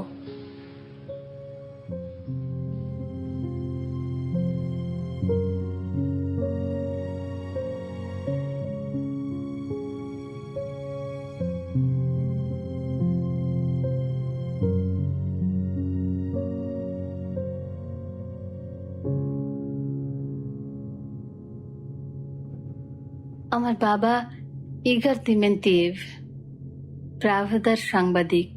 তিনি ইরকুটাস্কে কর্মরত ছিলেন। সেখান থেকে মধ্য সাইবেরিয়া পর্যন্ত তার খবর সংগ্রহের অঞ্চল। আমাদের বাড়ি আরো পশ্চিমে, ওব নদীর ধারে, নোভোসিবিরস্ক। আমি সেন্ট পিটার্সবার্গ বিশ্ববিদ্যালয় থেকে রুশ সাহিত্য ও ইতিহাসে স্নাতক হওয়ার পর বছর 2 আগে গ্রেট নর্দার্ন টেলিগ্রাফ কোম্পানির চাকরি নিয়ে ভ্লাদিভস্তকে চলে আসি।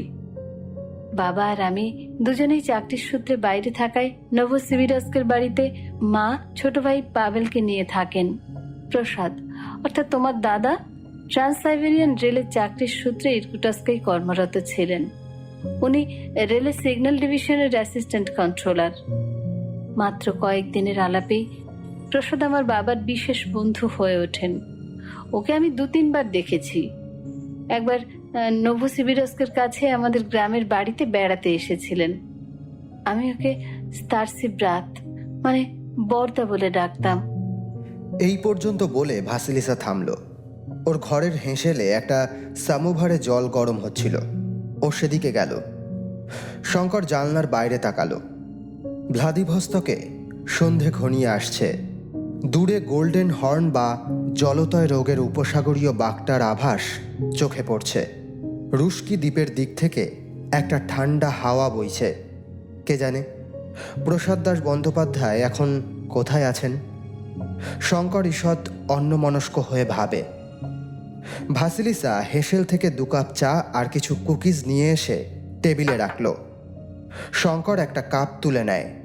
ভাসিলিসাও অন্য একটা কাপ তুলে নিয়ে একটা চুমুক দিয়ে ফের শুরু করলো। 1912 সালের বসন্তে উত্তর পূর্ব সাইবেরিয়ার লেনা নদীর ধারে লেনজনত কোম্পানির সোনার খনিতে নৃশংস হত্যাকাণ্ড ঘটেছিল।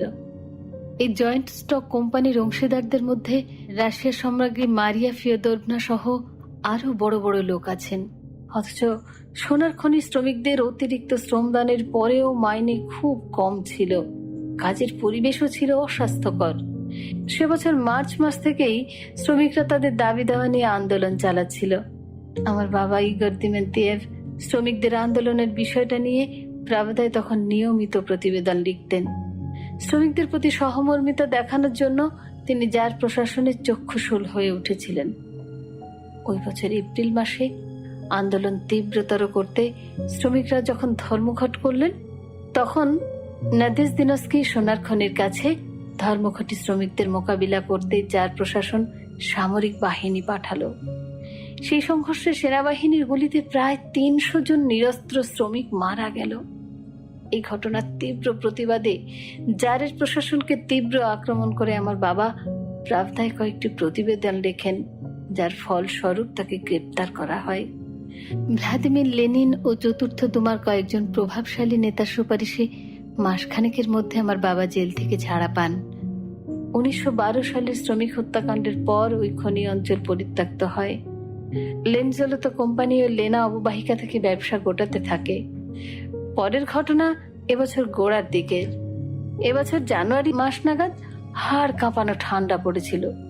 প্রচন্ড ঠান্ডায় উত্তর পূর্ব সাইবেরিয়া একেবারে জনশূন্য হয়ে পড়ে। লেনজলতো কোম্পানির উৎপাদিত সোনার শেষটুকু দুটো বড় সিন্ধুকে ভরে কখনো বলগা হরিণের স্লেজ, কখনো ঘোড়ার গাড়ি করে পুলিশের প্রহরায় ইরকুটস্ক আনা হয়। সোনাগুলো দুটো সিন্ধুক মিলিয়ে প্রায় 100টা বিস্কুটের আকারে পাঠানো হচ্ছিল। সকলের অজান্তে সিন্ধুক দুটো নির্বিঘ্নে ইরকুটস্ক পৌঁছেছিল। উদ্দেশ্য ছিল ইরকুটস্ক স্টেশন থেকে ট্রান্স সাইবেরিয়ান রেলে চাপিয়ে সেই সোনা সেন্ট পিটার্সবার্গের জারের প্রাসাদে পাঠানোর। জার প্রশাসনের পরিকল্পনা মতো সবকিছু ঠিকঠাক চলছিল। বিকেল 4টের মস্কোগামী ট্রেনে সোনার বিস্কুট ভরা বাস্ক দুটো তুলে দেওয়া হয়। মালবাহী কামরায় বাক্স দুটোর সঙ্গে 4 জন পুলিশ মোতায়েন ছিল। বাকি 6 জন পুলিশ ছিল পাশের যাত্রীবাহী কামরায়।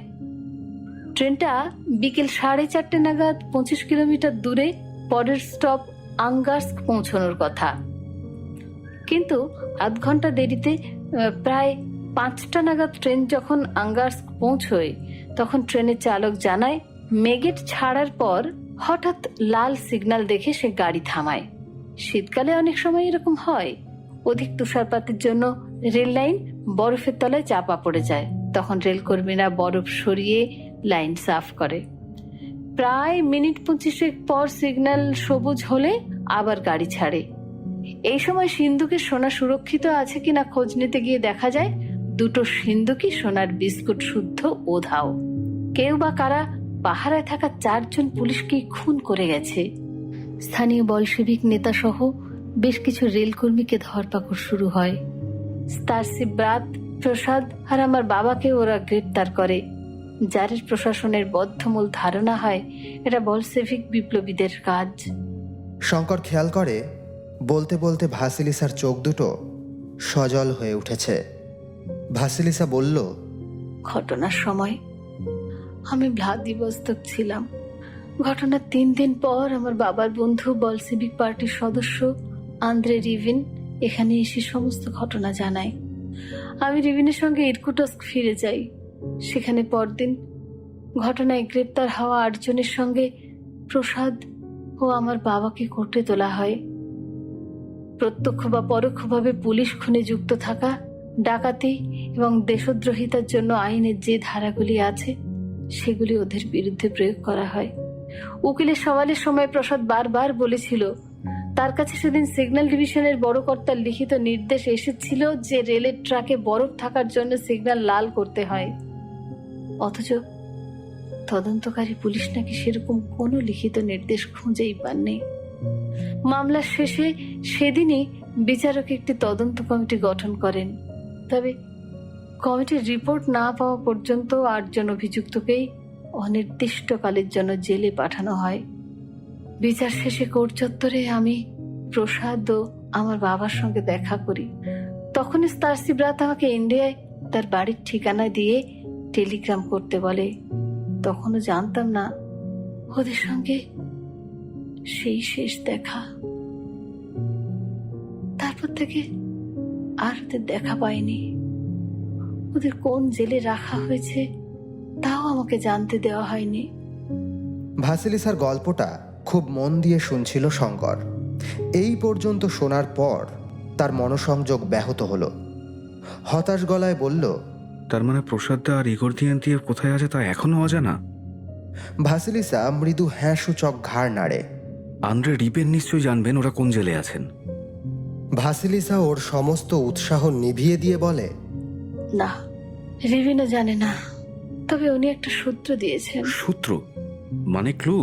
হ্যাঁ, সোনার বিস্কুট চুরি আর 4 জন পুলিশকে হত্যার ঘটনায় প্রথমে নাকি 10 জন সন্দেহভাজনকে গ্রেপ্তার করা হয়। তাদের মধ্যে 2 জনকে ছেড়ে দেওয়া হয়, কারণ এরা ধর্মীয় মানুষ ছিলেন। একজন পাত্রী সাহেব আর অন্যজন একজন মঙ্গোলিয়ান সামান বা ওঝা ছিলেন। শঙ্কর বেশ আশান্বিত চোখে তাকায়। যেওনি, কোথায় পাবো তাদের? ভাসিলিসা হতাশ গলায় বলতে থাকে। আমার বাবা গ্রেপ্তার হওয়ার 1 মাসের মধ্যে আমার গ্রেট নর্দার্ন টেলিগ্রাফ কোম্পানির চাকরিটাও চলে যায়। আমার বাবা খুন ও ডাকাতির অপরাধে অভিযুক্ত, জেল খাটছে। তাই আমিও এই চাকরির উপযুক্ত নই। 1904 সালে রুশ জাপান যুদ্ধের পর থেকে 2 দেশের সম্পর্ক বেশ খারাপ। আমি নাকি রুশদের অনেক গোপন তথ্য জাপানের নাগাসাকিতে পাচার করেছি। জাপান সাগরে রুশ সাবমেরিনগুলোর অবস্থান বিষয়ে আমি নাকি জাপানকে নানা তথ্য সরবরাহ করছি। আসলে কারণ একটাই, আমি অপরাধীর মেয়ে। এসব মিথ্যে অভিযোগ মাথায় নিয়ে আমাকে চাকরি ছাড়তে হয়েছে। আমি এতদিন শুধু তোমার আসার অপেক্ষায় ছিলাম। সেন্ট পিটার্সবার্গ বিশ্ববিদ্যালয়ে পড়ার সময় সেখানকার মারিনাস্কি ব্যালে থিয়েটারে আমি ব্যালে শিখেছিলাম। তাই এখন চাকরি চলে যাওয়ার পর ভ্লাদিভস্তকের স্থানীয় ব্যালে থিয়েটারে অভিনয় করে আমার পেট চলছে। 2 দিন পরে এখানে আমার মঞ্চাভিনয় আছে। তারপর আমি ভ্লাদিভস্তক ছেড়ে চলে যাব। যেভাবেই হোক সেই পাদ্রী সাহেব আর মঙ্গোলিয়ান ওঝাকে খুঁজে বার করতে হবে, নাহলে আমার বাবাকে আর কোনো দিন খুঁজে পাবো না। ভাসিলিসা বসার জায়গা ছেড়ে উঠে আসে শঙ্করের সামনে। তার হাত দুটো নিজের হাতে নিয়ে বলে, শঙ্কর, ফুজালুস্তা ভূমগীতেম নিয়ে। শঙ্কর, আমাকে সাহায্য করো। লেবে দিনয় ওজেরো, ইংরেজিতে নাম সোয়ান লেক। মুজিকা কম্পোসিতোরা, অর্থাৎ সুরকার পিওতর ইলিচ চাইকভস্কির সৃষ্টি এই রুশ ব্যালে থিয়েটার অভিনীত হবে। প্রিমোরস্কি ক্রাই অপেরা হাউসে আজকের ব্যালে অভিনয় মঞ্চস্থ হচ্ছে। শঙ্কর মঞ্চের সামনে থেকে 8ম সারিতে বসে আছে। ওর সঙ্গে বসে আছে ভাসিলিসার বন্ধু ইভান শতুকিন। ইভান ভাসিলিসার সঙ্গে গ্রেট নর্দার্ন টেলিগ্রাফের অফিসে চাকরি করত। গতকাল সে একটা চমকপ্রদ খবর জোগাড় করেছে। ভাসিলিসাকে যেদিন বরখাস্ত করা হয় তার আগের দিন গ্রেট নর্দার্ন টেলিগ্রাফের আঞ্চলিক বড়কর্তা ওলসেনের কাছে একটা তার আসে, যাতে লেখা ছিল, পাকেত ইয়ে রাবত, ওকে চাকরি থেকে বরখাস্ত করো। বড়কর্তার ঘরে কাগজপত্র খুঁজতে গিয়ে ইভান সেই টেলিগ্রাম দেখেছিল।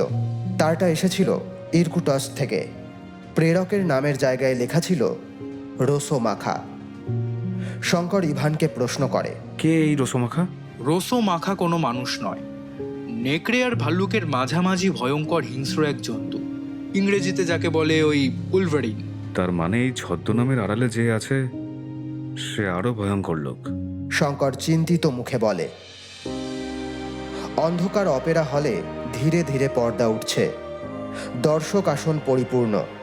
ভ্লাদিভস্তকে এই বসন্তের দিনগুলো খুব আনন্দের হয়। ঈষদুষ্ণ পরিবেশে লোকজন পথে ঘাটে ঘুরে বেড়ায়। সন্ধে হলে পানশালায় গিয়ে ভদকা পান করে, নয়তো অপেরা হাউসে ভিড় জমায়। সোয়ান লেক ব্যালে অপেরার গল্পটা ইভান আগে ভাগেই শঙ্করকে শুনিয়ে রেখেছে। এই অপেরায় ভাসিলিসা কেন্দ্রীয় চরিত্র। রাজকুমারী ওডেট করছে। রাজকুমারী ওডেট এক শয়তান জাদুকরের জাদুটোনায় রাজহংসীতে পরিণত হয়েছিল। শুধু অন্ধকার রাতের প্রহরগুলোয় সে পরিপূর্ণ মানবী হয়ে উঠতে পারে। একদিন অরণ্যের ভেতর চাঁদনি রাতে সেই সরোবরের ধারে বন্ধুদের সঙ্গে শিকার করতে আসে রাজকুমার সিগফ্রিড। একটি শ্বেত শুভ্র রাজহংসীর দিকে নিশানা ঠিক করে যখন সে স্বর্নিক্ষেপ করতে যাবে, তখন রাজকুমার অবাক হয়ে দেখে সেই রাজহংসী এক অপরূপ সুন্দরী নারীর রূপ নিল। সেই নারী মুগ্ধ রাজকুমার সিগফ্রিডকে জানায় আসলে সে রাজকুমারী ওডেট। দুষ্ট জাদুকরের শাপে সে রাজহংসী হয়ে আছে।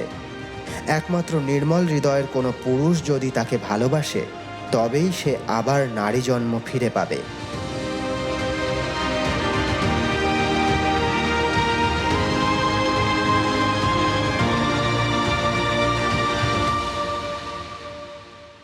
নাটকের প্রথম অঙ্ক শুরু হয়েছে। রাজপ্রাসাদে রাজকুমার সিগফ্রিডের জন্মদিন পালিত হচ্ছে জাঁকজমক করে।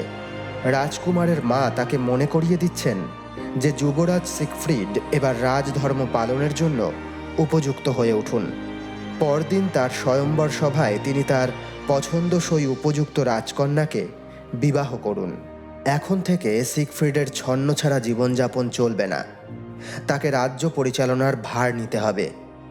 চিন্তাক্লিষ্ট রাজকুমার রাজপ্রাসাদ ছেড়ে বন্ধুদের সঙ্গে বনের নিরিবিলিতে সময় কাটাতে যান। নাটক চলার সময় ইভান পাশে বসে বিভিন্ন দৃশ্য শঙ্করকে বুঝিয়ে দিচ্ছিল। চাইকভস্কির অপূর্ব সুরের মূর্ছনায় সঙ্গীতময় ব্যালে শঙ্কর ভীষণ উপভোগ করছিল। হঠাৎ প্রেক্ষাগৃহের অন্ধকারে একটা চেনা মুখ যেন তার চোখে পড়ল। তাদের সামনের দিকে চতুর্থ সারিতে বসে আছেন। পেছন থেকেও যেন চেনা লাগছে মানুষটাকে। প্রশান্ত একটি মুখ, থুতুনিতে কাঁচা পাকা দাড়ি, অবিকল ডক্টর জিংয়ের মতো। নাকি স্বয়ং ডক্টর জিং? ইতিমধ্যে অপেরার দ্বিতীয় অঙ্ক শুরু হয়ে গেছে। চাঁদনি রাতে যেন টলটল করছে সরোবরের জল, তার মধ্যে উড়ে উড়ে নেচে নেচে যাচ্ছে রাজহংসীরা। ধবধবে শ্বেত শুভ্র তাদের পালক। ওই রাজহংসীটিকে ভাসিলিসার মতো লাগছে। শঙ্কর অবাক হয়ে দেখছে রাজহংসী বেশি অপরূপ সুন্দরী ভাসিলিসাকে। অন্ধকার রাতের চাঁদের আলোয় রাজকুমার সিগফ্রিডের চোখের সামনে রাজহংসীটি হয়ে উঠেছে রাজকুমারী ওডেট। নাটকের দ্বিতীয় অঙ্ক শেষ হয়ে আসছে। শঙ্কর মঞ্চের দিক থেকে চোখ সরিয়ে আবার চতুর্থ সারির দিকে দৃষ্টি রাখতেই চমকে ওঠে। কই, ডক্টর জিং কই? ওখানে কেউ তো নেই, শুধু জমাট অন্ধকার ওখানে। তাহলে কি ওখানে কেউ ছিল না? ওটা কি শঙ্করের মনের ভুল? অন্ধকার অপেরা হাউসের ভিতর এরকম দৃষ্টি বিভ্রম হওয়া অসম্ভব নয়। হয়তো শঙ্কর ডক্টর জিংয়ের বিষয়ে এখনো উদ্বিগ্ন হয়ে আছে, তাই এমন বিভ্রম। মঞ্চে তখনও দ্বিতীয় অঙ্কে চাঁদের রূপলি আলোয় সরোবরের জলে রাজহাঁসের ঝাঁক খেলা করছে।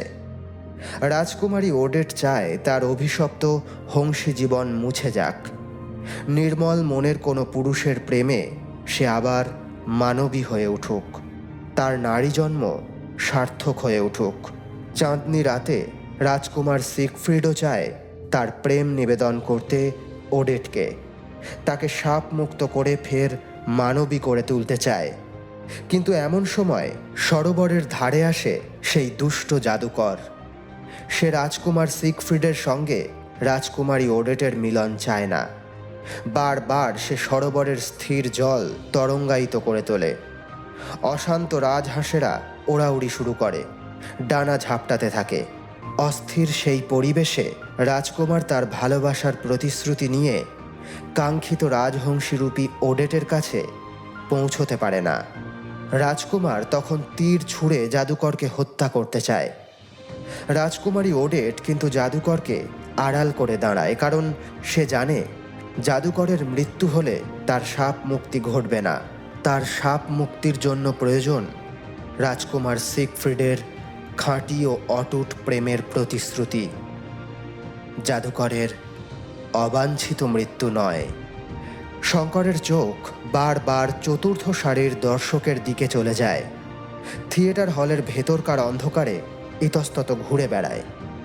যদি কোথাও খুঁজে পাওয়া যায় পরিচিত সেই মুখ, বিজ্ঞানের সাধক সেই মানুষটি রাশিয়ায় কোনো বিপদে পড়েননি তো? তিনি কি ভয়মুক্ত পরিবেশে গবেষণা করতে পারছেন? ডক্টর মরোজভের সঙ্গে তার যোগাযোগ ঘটেছে তো? অসংখ্য প্রশ্ন এই মুহূর্তে শঙ্করের মাথায় ঘুরপাক খাচ্ছে। মঞ্চে তখন তৃতীয় অঙ্কের অভিনয় শুরু হয়েছে। রাজপ্রাসাদে সিগফ্রিডের স্বয়ম্বর সভার আসর বসেছে। রাজকুমার নানা দেশের রাজকন্যার সঙ্গে নাচছেন। পরিচিত হচ্ছেন। তাদের থেকে একজনকে যুবরানী বেছে নিতে হবে, অথচ রাজকুমার সিগফ্রিডের মন পড়ে আছে সেই সরোবরের জলে, যেখানে চাঁদনি রাতে এক শ্বেত রাজহংসী হয়ে ওঠে সুন্দরী রাজকুমারী ওডেট। রাজকুমার বুঝতে পারেন ওডেটকে তিনি ভালোবাসেন, তাকেই তিনি চান। এই সময় রাজসভায় এক অনাহত অতিথির আবির্ভাব ঘটে। তিনি এক প্রবীণ মানুষ, ভন রথবার্ড, সঙ্গে তার বিবাহযোগ্যা কন্যা ওডিল। আসলে ভন রথবার্ড হলেন সেই দুষ্ট জাদুকর, যার জাদুর মায়ায় রাজকুমারী ওডেট এক রাজহংসী হয়ে আছে। রথবার্ড তার জাদু শক্তিতে রাজকুমার সিগফ্রিডকে মোহাবিষ্ট করে তার মন থেকে ওডেটকে মুছে ফেলতে চায়। ছল চাতুরি দিয়ে তার কন্যা ওডিলকে রাজকুমারের সঙ্গে বিবাহ দিতে চায়। জাদুকর আজীবন ওডেটকে রাজহংসী বানিয়ে রেখে সরোবরের জলে আটকে রাখতে চায়। তৃতীয় এই অঙ্কে ভাসিলিসাকে বড় করুণ ও হতভাগ্য লাগে শঙ্করের। শুভ্র রাজহংসী বেশে ভাসিলিসার বিষণ্ণ সৌন্দর্য তাকে যেন বিক্ষত করে। তার মনে হয় ভাসিলিসাও কোনো শয়তান জাদুকরের জাদুতে অসহায় সাপদুষ্ট রাজহংসী হয়ে আছে। শুধু পার্থক্য একটাই, সেই জাদুকরের নাম রথবার্ড নয়, রোসোমাখা। কে এই রোসোমাখা? শঙ্কর গভীর চিন্তায় ডুব দেয়।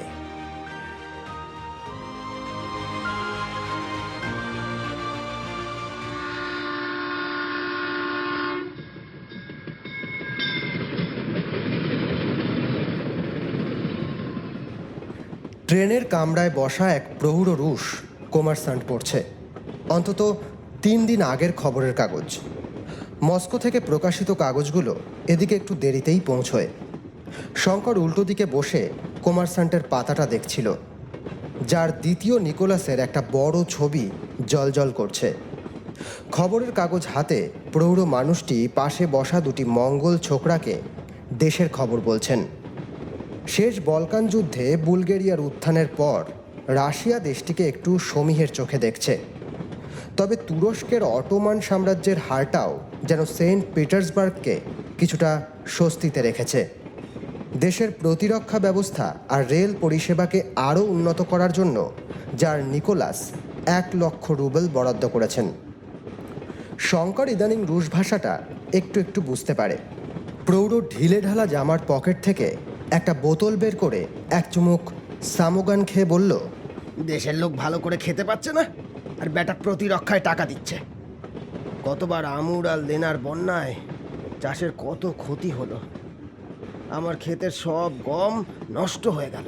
আরে কাকা, সেই শয়তান সাধুটার কথাও বলো।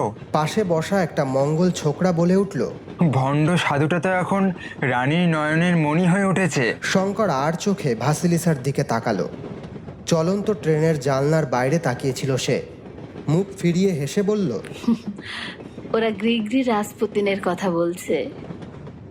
লোকটার ঐশ্বরিক ক্ষমতা আছে কিনা জানি না, তবে রানী ফিওদরova নাকি খুব কবজা করেছে। রানী নাকি ইদানিং লোকটার কথায় উঠে বসে।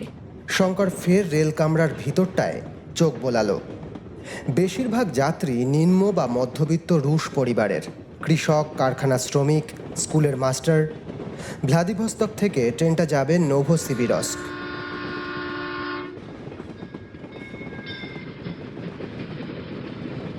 চার 5 দিনের যাত্রাপথ।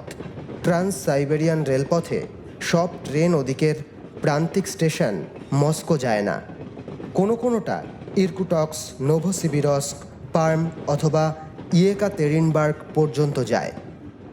বছর 3 আগে বাইকাল হ্রদের দক্ষিণ প্রান্ত দিয়ে উলানুদের সঙ্গে ইরকুটস্ক রেলপথে যুক্ত হওয়ার পর অবিচ্ছিন্নভাবে ভ্লাদিভস্তক থেকে মস্কো পর্যন্ত ট্রেন চলছে। যাত্রীরা বেশিরভাগ কাছাকাছি নেমে যাবে, যদিও ইরকুটস্ক যেতে হবে বলে ভাসিলিসা আর শঙ্করের জন্য দ্বিতীয় শ্রেণীর কামরায় ওপরের 2টি বার্থ সংরক্ষিত আছে। কিন্তু সারা দিন স্থানীয় যাত্রীদের ওঠানামা চলতেই থাকে। 2টো মহাদেশ জুড়ে এত বড় একটা দেশ, কত বিচিত্র মানুষ, বিচিত্র পোশাক আশাক। চলন্ত ট্রেনের জানলার বাইরে মাইলের পর মাইল জুড়ে পড়ে আছে স্তেপিস। এই ঘাস জমিতে চড়ে বেড়াচ্ছে গরু ভেড়ার পাল। সঙ্গে সঙ্গে ঘোড়ায় চড়ে চলেছে পাহারাদার মঙ্গল পুরুষেরা। আমুর পেরিয়ে আসার পর থেকে ট্রেন চলেছে চীন ও মঙ্গোলিয়ার সীমান্তের পাশ দিয়ে। রুশ প্রৌঢ় মানুষটি নেমে যাওয়ার পর শঙ্কর মঙ্গল ছোকরা দুটির সঙ্গে আলাপ জমিয়ে নিয়েছে। ওদের মধ্যে সপ্রতিভ ছেলেটির নাম বাদবায়ার, অন্য ছেলেটি গাঞ্জেরিক, বেশ চুপচাপ, একটু যেন উদ্বিগ্ন। ওরা যাচ্ছে উলানুদে। রেল কামরায় দুটো মঙ্গল যুবক ছাড়া দুজন মাঝবয়সী রুশ মহিলা আর একটি বাচ্চা মেয়েও বসে আছে। বড় বড় পাত্রে মাখন নিয়ে মহিলা দুটি চলেছে নোভোপাভলকা। ভাসিলিসার সঙ্গে ওদের বেশ আলাপ জমে গেছে। ঘরে মাখন বানিয়ে ওরা প্রতি সপ্তাহে সেখানে বেচতে যায়। অনন্ত সাইবেরিয়ান স্তেপিসের মধ্যে দিয়ে ট্রেন ছুটে চলেছে। বাইরে সন্ধে নেমে আসছে। ভাসিলিসা হঠাৎ কামরার ভেতরের মানুষগুলোর দিকে তাকিয়ে বলে উঠল, 3 মাস আগে এই ট্রেনে যাচ্ছিলাম, কি ভয়ঙ্কর ঘটনা ঘটেছিল, ভাবলে এখনো শিউরে উঠছি। কোন ঘটনার কথা বলছো বলো তো? এক মহিলা বলে উঠল। মনে নেই সেই যে 4 জন পুলিশ খুন হলো, আরো কি কি সব চুরি গেল? আমি তো ওই ট্রেনে ছিলাম। শঙ্কর বুঝতে পারল ভাসিলিসা মিথ্যে গল্পটা ফেঁদেছে কেন। কথায় কথায় রহস্যের সূত্র বেরিয়ে আসতে পারে। মহিলা ঠোঁট উল্টে বলল, পরে শুনেছিলাম বটে ঘটনাটা, কিন্তু আমরা তো নোভোপাভলকায় নেমে গিয়েছিলাম। দ্বিতীয় শ্রেণীর কামরায় কোনো গল্প শুরু হলে তা মুখরোচক হয়ে উঠতে সময় লাগে না। পাশের কামরা থেকে অনেকেই হাজির হলো। বোঝা গেল ঘটনাটা অনেকেই শুনেছে। কেউ কেউ কোমার্সান্টে পড়েছে। সেখানে নাকি দাবি করা হয়েছে পুলিশ খুনের কাজটা বলশেভিক বিপ্লবীরাই করেছে। তবে প্রাবদায় নাকি এ বিষয়ে কোনো খবর ছিল না, কারণ প্রাবদার খবর নাকি জার প্রশাসন সেন্সর করেছিল। নানা রকম গুঞ্জনে কামরার ভেতরটা ভরে উঠল। পুলিশ খুনের ঘটনাটা অনেকেই জানে, তবে কোনো কিছু চুরি হয়েছে বলে কেউ শোনেনি। ঘটনাটায় বলশেভিক বিপ্লবী সহ 8 জন লোক গ্রেপ্তার হওয়ায় বিষয়টা তারপরে ধামাচাপা পড়ে যায়। আলোচনা শুনতে শুনতে ভাসিলিসা বিমর্ষ হয়ে পড়ে। আচমকা কামরার কোণের দিকে বসা গাঞ্জরিক নামের মঙ্গল যুবক বলে ওঠে, ওই ট্রেনটায় সেদিন আমিও ছিলাম। নোভোসিভিরক্স যাচ্ছিলাম। আমার সঙ্গে উলান উদের আরও কয়েকজন ছিল। আমার বন্ধু বাদবায়ারও ছিল। আমাদের অঞ্চলের বিখ্যাত ওঝা বুর্তেচিনো সেদিন ট্রেনে করে নোভোসিভিরক্স যাচ্ছিলেন। আরে গাঞ্জরিক, তুই চুপ কর, এত কথা বলতে নেই। পুলিশ খুনের গল্প করে তুই কি জেল খাটতে চাস? বাদবায়ার হঠাৎ জোর করে গাঞ্জরিককে মাঝপথে থামিয়ে দেয়।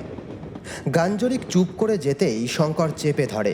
কি হলো, তোমার গল্পটা শেষ করো। না না, মাই প্রদায় মেখা। আমরা পশম বিক্রি করি। জন্তুর চামড়া থেকে তৈরি পশম বিক্রির ব্যাপারে এখন অনেক আইনি কড়াকড়ি হয়েছে, পুলিশেও ধরে। তাই এইসব কথা বেশি আলোচনা না করাই ভালো। হে হে। রাত গভীর হওয়ার আগেই ট্রেনের কামরার অনেকে নেমে গেল। মাঝবয়সী মহিলা দুটি মাখন বিক্রি করতে নোভোপাভলকা নেমে গেল। এক ড্যানিশ ব্যবসায়ীর মাখন কারখানায় ওরা মাখন বেচে পরদিন ফিরবে। কামরার ওপরের দুটো বার্থের একটায় ভাসিলিসা আর অন্যটায় শঙ্কর শুয়েছিল। নিচের বার্থ দুটোয় মঙ্গল 2 যুবক শুয়ে পড়েছে। ট্রেন স্তেপিস পার হয়ে সাইবেরিয়ার তৈগা বনভূমির প্রান্ত ঘেঁষে ছুটছে রাতের আধার চিরে। অনেক দূরে দূরে বিচ্ছিন্নভাবে কয়েকটা দেরেবনিয়া। মিটমিট করে ম্লান আলো জ্বলছে ঘরগুলিতে। ট্রেনের দ্বিতীয় শ্রেণীর কামরার ভেতরেও স্তব্ধতা বিরাজ করছে। ঘুমন্ত মানুষের শ্বাস প্রশ্বাস আর মৃদু কাশির শব্দ শোনা যাচ্ছে মাঝে মাঝে। ট্রেনের বন্ধ দরজা জানলার বাইরে ট্রেনের ফিকে যান্ত্রিক শব্দ শোনা যায় একটানা। ছোট স্টেশনগুলিতে ট্রেন ক্ষণিক থামে, ফের চলতে শুরু করে। রাতের বেলা যাত্রীদের ওঠানামা কম, তাই স্টেশনে থামলে কামরার ভেতরের ঘুমন্ত যাত্রীদের বোঝার উপায় নেই। চলন্ত ট্রেনের দুলুনিতে শঙ্করের চোখে কখন ঘুম নেমে এসেছিল সে জানে না। হঠাৎ একটা চাপা গোঙানির শব্দে তার ঘুম ভেঙে যায়।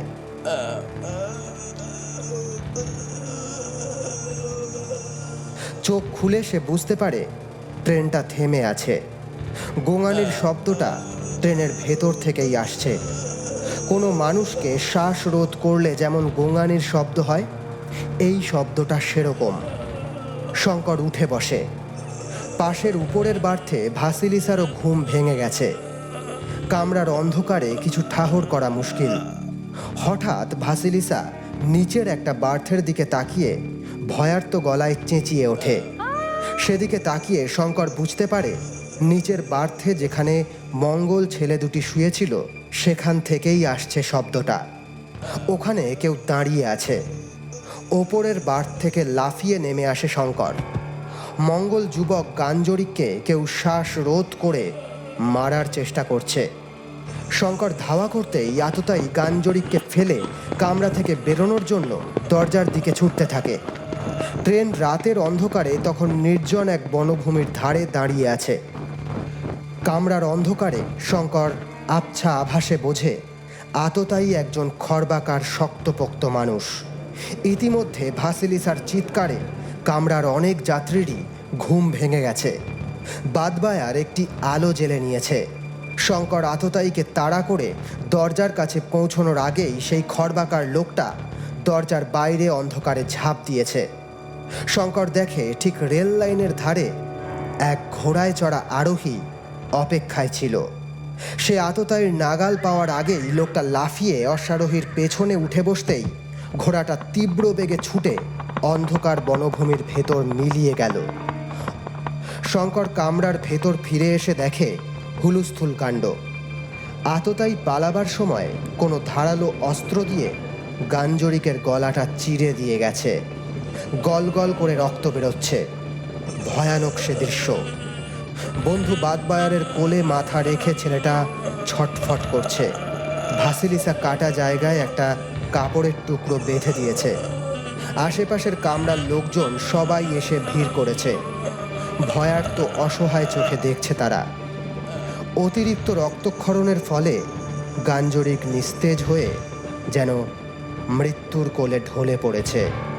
হঠাৎ শঙ্করের চোখে পড়ল গাঞ্জরিকের মাথার কাছে একটা চিরকুট পড়ে আছে।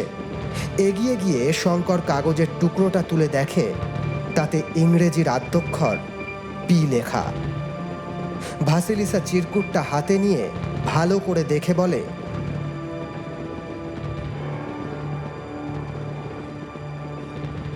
ভাসিলিসা জিজ্ঞাসু চোখে তাকায়।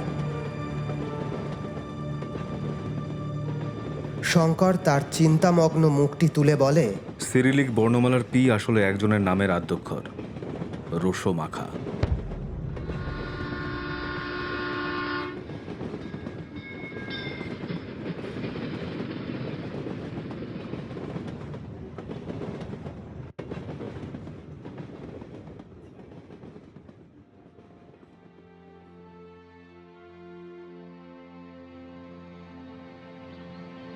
পাদ্রি চেরনিয়াক খুব সকালে উঠে বাইকাল হ্রদের ধারে চলে আসেন। সেন্ট নিকোলাই গির্জার সামনে থেকে বাইকাল হ্রদের যেখান থেকে আঙ্গারা নদী যাত্রা শুরু করেছে সেই পর্যন্ত হেঁটে আসেন। সপ্তাহের 7 দিনই এই রুটিন চলে। ইরকুটস্ক ছেড়ে লেস্ট ভিয়াঙ্কা চলে আসার পর গত 3 মাসে এই অভ্যাসটা গড়ে উঠেছে। ভোর 4টে ঘুম থেকে উঠে একান্তে প্রার্থনা সেরে নিয়েই বেরিয়ে পড়েন প্রাতভ্রমণে। এই গ্রীষ্মের ভোরবেলা সবুজ শ্যামলিমায় ঘেরা বাইকালের গভীর নীল জল বড় মনোরম লাগে। মাঝে মধ্যে কয়েকটা নেরপা শিল জল থেকে তটে উঠে এসে রোদ পোহায়। বৈচিত্র্যময় উদ্ভিদ আর প্রাণীতে ভরা বাইকাল অঞ্চলের এই জীবজগৎ তাকে বিস্মিত করে। মহিমাময় পরম ঈশ্বরের কথা মনে করিয়ে দেয়। ঈশ্বরের প্রতি অগাধ বিশ্বাস থাকা সত্ত্বেও ফাদার চেরনিয়াক মনে করেন ঈশ্বর সাধনার সঙ্গে বিজ্ঞান চর্চার কোনো বিরোধ নেই। তার প্রিয় বিষয় জীববিদ্যা ও পদার্থবিদ্যা। রুশ অর্থোডক্স চার্চে পাদ্রী হিসেবে যোগ দেওয়ার আগে তিনি তোমস্ক বিশ্ববিদ্যালয় থেকে জীববিদ্যা নিয়ে স্নাতক হয়েছিলেন। গত শতাব্দীর বেশ কয়েকজন বিজ্ঞানীর গবেষণার বিষয়ে তাকে প্রভাবিত করে, বিশেষত গ্রেগর জোহান মেন্ডেল আর হুগো ডি ভ্রিস। মেন্ডেলের সময় মটর গাছ নিয়ে বংশগতির গবেষণার তত্ত্ব তিনি প্রকাশ করে গেলেও বিজ্ঞানী মহলে তার গবেষণাপত্রটি স্বীকৃতি পায়নি। পরে ডি ভ্রিস সেটাকেই আবার পুনরাবিষ্কার করেন। নতুন দুটো বৈজ্ঞানিক প্রতিশব্দ তিনি বলেছেন, জিন আর মিউটেশন। এই বিষয় নিয়ে তার সঙ্গে ডক্টর মরোজভের বহু পত্রালাপ হয়েছে। এই জিন আর জিনের মিউটেশন নিয়ে মরোজভ কাজ করে চলেছেন। পাদ্রী চেরনিয়াক নিজেও বিষয়টা গভীরে গিয়ে জানতে চান। তার সেন্ট নিকোলাই গির্জার পেছন দিকের বাগানে তিনি মটর গাছের কিছু নতুন গুণাবলী নিয়ে বংশগতির পরীক্ষা নিরীক্ষা করছেন। এই অ্যালিলগুলি নিয়ে মেন্ডেল পরীক্ষা করেননি। চেরনিয়াকের হঠাৎ মনে পড়ল, উদ্ভিদ ছাড়াও প্রাণীদের বংশগতির পরীক্ষা চালানোর জন্য তিনি যে মৌমাছি পালকের ভূমিকা পালন করেন তা নিয়ে গির্জার ভেতরেই যথেষ্ট অসন্তোষ আছে। ইরকুটস্ক ডায়োসিসের বিশপ গেন্নাদির কানেও পাদ্রী চেরনিয়াকের বিজ্ঞানপ্রীতি ও মৌমাছি পালনের খবরটা গেছে। উনি খুব কড়া ধাতের মানুষ। তাছাড়া চেরনিয়াকের সতীর্থ অনেক পাদ্রী ব্যাপারটা নিয়ে খুব বিরক্ত। অনেকেই মৌচাক থেকে ছিটকে আসা মৌমাছির হুলে বিদ্ধ হয়েছেন। আজ সেই নিয়ে চার্চ কমিটির একটা মিটিং হওয়ার কথা আছে। সেখানে বিশপ গেন্নাদিও হাজির থাকবেন। সেই সভায় তাকে হয়তো চার্চ কমিটির অনেকের ক্ষোভের শিকার হতে হবে। অনেক অসম্মানজনক কথাও শুনতে হতে পারে, তবে বিজ্ঞান সাধনার জন্য সেটুকু তিনি শুনতে প্রস্তুত। বাইকালের ধার থেকে পাদ্রী চেরনিয়াক গির্জায় ফেরার পথ ধরলেন। কাজকর্মের ফাঁকে ইদানিং তিনি একটু উদ্বিগ্ন আছেন। ইরকুটস্কের গির্জা থেকে লিস্ট ভিয়াঙ্কায় বদলি হয়ে আসাটাও তিনি মেনে নিতে পারেননি। ট্রেনে সেই 4 জন পুলিশ খুন হওয়ার ঘটনাটার সঙ্গে আরও অনেক গোপন ঘটনা আছে যা তিনি ছাড়া খুব কম লোকই জানে। সোনার বিস্কুট ভরা বাক্স দুটো চুরি যাওয়ার ঘটনাটা ধামাচাপা দেওয়া হলেও তিনি জানেন। তিনি অনুমান করতে পারেন যে ওই ঘটনার পেছনে আছে এক অশুভ শক্তি। তারা ভয়ঙ্কর এক ষড়যন্ত্রে সামিল হয়েছে। মানবতা বিরোধী কোনো কাজই তিনি সমর্থন করেন না। তার উপর আজকাল ডক্টর মরোজভের চিঠি আসা বন্ধ হয়ে গেছে। বেশ চিন্তায় পড়েছেন পাদ্রী চেরনিয়াক। দ্রুত পায়ে গির্জায় পৌঁছে দেখেন রবিবারের বিশেষ প্রার্থনার জন্য অনেক স্থানীয় মানুষ ইতিমধ্যে জড়ো হয়েছে গির্জার চ্যাপেলে। অমূল মাছের কারবারি কয়েকটা জেলে পরিবার এসেছে তাদের ছেলে মেয়েদের নিয়ে। এদের বিশ্বাস পরম পিতার করুণায় বাইকাল হ্রদে কখনো অমূল মাছের আকাল হবে না। চ্যাপেলে রবিবারের বিশেষ প্রার্থনায় 2 সন্ন্যাসিনী হাজির থাকেন, সিস্টার তোনিয়া আর সিস্টার ফ্রোসিয়া। চার্চের কয়ারের ছেলেমেয়েদের গান পরিচালনা করেন তোনিয়া। সিস্টার ফ্রোসিয়া পিয়ানো বাজান। কয়ারের ছেলেমেয়েরা আজ গাইছে, বগ উখড়ে পিত নাশু ভেরু, ঈশ্বর আমাদের বিশ্বাস অটুট রাখুন। পাদ্রী চেরনিয়াকও সঙ্গীতের গভীর অর্থবহ স্তবকগুলির মধ্যে ডুবে যাচ্ছিলেন। পরম করুণাময় ঈশ্বর জানেন তার ভক্তি ও আস্থার ভিত কত মজবুত। তিনি শুধু পরম পিতার সৃষ্টি এই জীবজগতের বৈচিত্র্য ও অভিব্যক্তির জটিল সূত্রগুলি বুঝতে চান, জানতে চান। তার জন্যই বিজ্ঞান চর্চা, ঈশ্বরের অপার মহিমাকে খাটো করে দেখানোর জন্য নয়। তবু এই সরল সত্যটুকু তিনি এই চার্চ এমনকি ডায়োসিসের সতীর্থ পাদ্রীদেরও বুঝিয়ে উঠতে পারেননি। কে জানে আজকের সভায় কি হবে? বিশপ গেন্নাদি কি সিদ্ধান্ত নেবেন? আশঙ্কায় দুলে ওঠেন ফাদার চেরনিয়াক। বিশেষ প্রার্থনা শেষ হতেই চেরনিয়াকের শিষ্য যজমানেরা এসে তার কাছে ভিড় জমায়। এরা সবাই তার আশীর্বাদ প্রার্থী। এদের কেউ তার জন্য ঘরে বানানো কেক এনেছে, তো কেউ এনেছে অমূল মাছের ফিশ পুডিং। স্থানীয় মানুষের ভালোবাসায় আপ্লুত চেরনিয়াক সবার মাথায় পিঠে পরম মমতায় হাত ছুঁয়ে আশীর্বাদ করেন। একসময় ভিড়টা ফাঁকা হয়ে আসে। ভক্তরা চলে গেলে চেরনিয়াক গির্জার পেছন দিকে সন্ন্যাসীদের আবাসনে ফিরে আসেন। লম্বা বারান্দার আশেপাশে ষাঁড় বাঁধা পাদ্রীদের কক্ষ, সামনে সবুজ বাগান। চেরনিয়াক এক মুহূর্ত বারান্দায় এসে দাঁড়ান। রাশিয়ার প্রায় সব অ্যাপোস্টেলিক অর্থোডক্স চার্চেই বাগান থাকে, তবে এমন নয়নাভিরাম বাগান তার সাধনা ও পরিশ্রমের ফল। কি নেই সেখানে!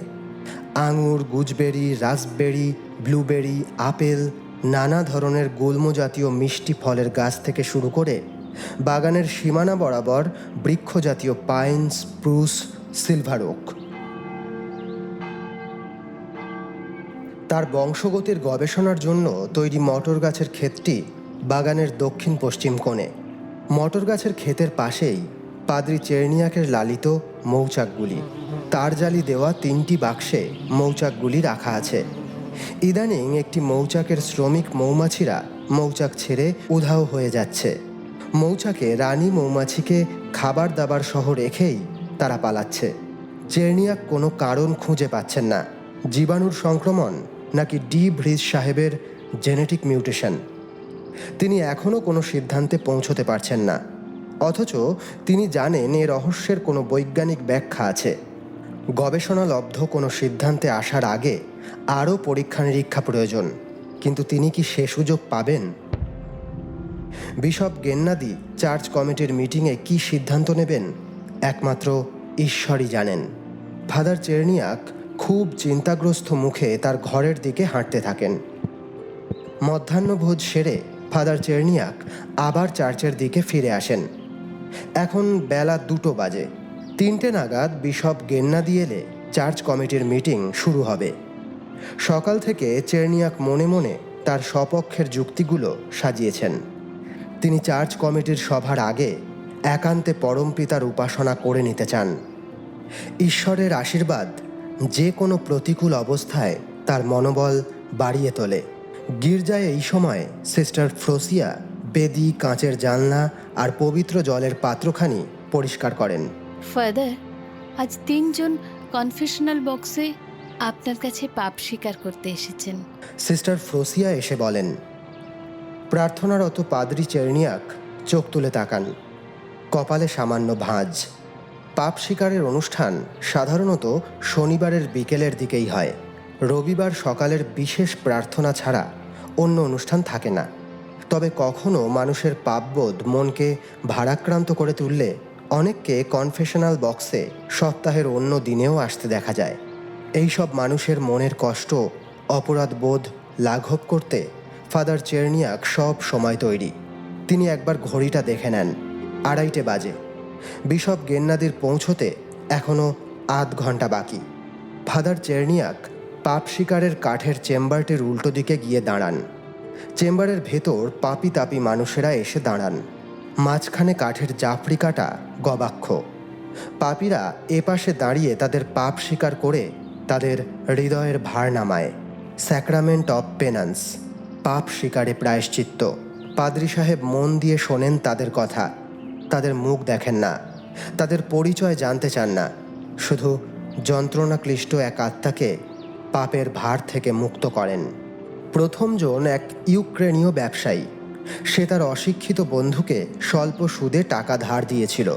বন্ধুটি কর্যপত্রে সই করার সময় জানত না যে তার ইউক্রেনীয় ব্যবসায়ী বন্ধুটি তার বাড়ি নিজের নামে করে নিয়েছে। বন্ধুকে বাড়ি ফেরত দাও। ঈশ্বর তোমায় আশীর্বাদ করুন। তুমি পাপ মুক্ত হও। পাদ্রী চেরনিয়াক শান্ত স্বরে বলেন। দ্বিতীয় ব্যক্তিটি সাদামাটা চোর। পড়শির খামার থেকে সে রাতের অন্ধকারে 3টি মেষ শাবক চুরি করেছে। চেরনিয়াক বুঝলেন লোকটি সদাচারী, শুধু অভাবে পড়ে সে চুরি করেছে। তিনি বললেন, তুমি পড়শিকে মেষ শাবক 3টি ফেরত দাও। কাল থেকে তুমি নিজে মেষ পালন কিংবা মৌমাছি পালন শুরু করো। এ ব্যাপারে আমি তোমাকে সাহায্য করতে পারি। তৃতীয় ব্যক্তি যখন কনফেশনাল বক্সে এসে দাঁড়ায় তখন পাদ্রী চেরনিয়াক দেখেন গির্জার দেয়াল ঘড়িতে 3টে বাজতে 10 মিনিট বাকি। যে কোনো মুহূর্তে বিশপ গেন্নাদি এসে পড়বেন। সামান্য অধৈর্য গলায় পাদ্রী বলেন, বাছা, তুমি কি অপরাধ করেছো? কাঠের জাফরির ওপাশ থেকে উত্তর আসে, আমি তো কোনো অপরাধ করিনি। অপরাধ কাকে বলে ফাদার? পাপ কি? যা অন্যায়, অসঙ্গত ও মানবতা বিরোধী, তাই অপরাধ, তাই পাপ। পাপ না করে কি মার্জনা চাওয়া যায়? চেরনিয়াক বিরক্ত হন। পাপ না করলে পাপ স্বীকার বা মার্জনা চেয়ে প্রায়শ্চিত্তের প্রশ্ন আসছে কোত্থেকে? ধরুন রক্ষা কবচ হিসেবে ভবিষ্যতের পাপকর্মের জন্য যদি কেউ মার্জনা চায়। মানে? কাঠের দেওয়ালের ওপাশে খসখসে গলায় কেউ হেসে ওঠে।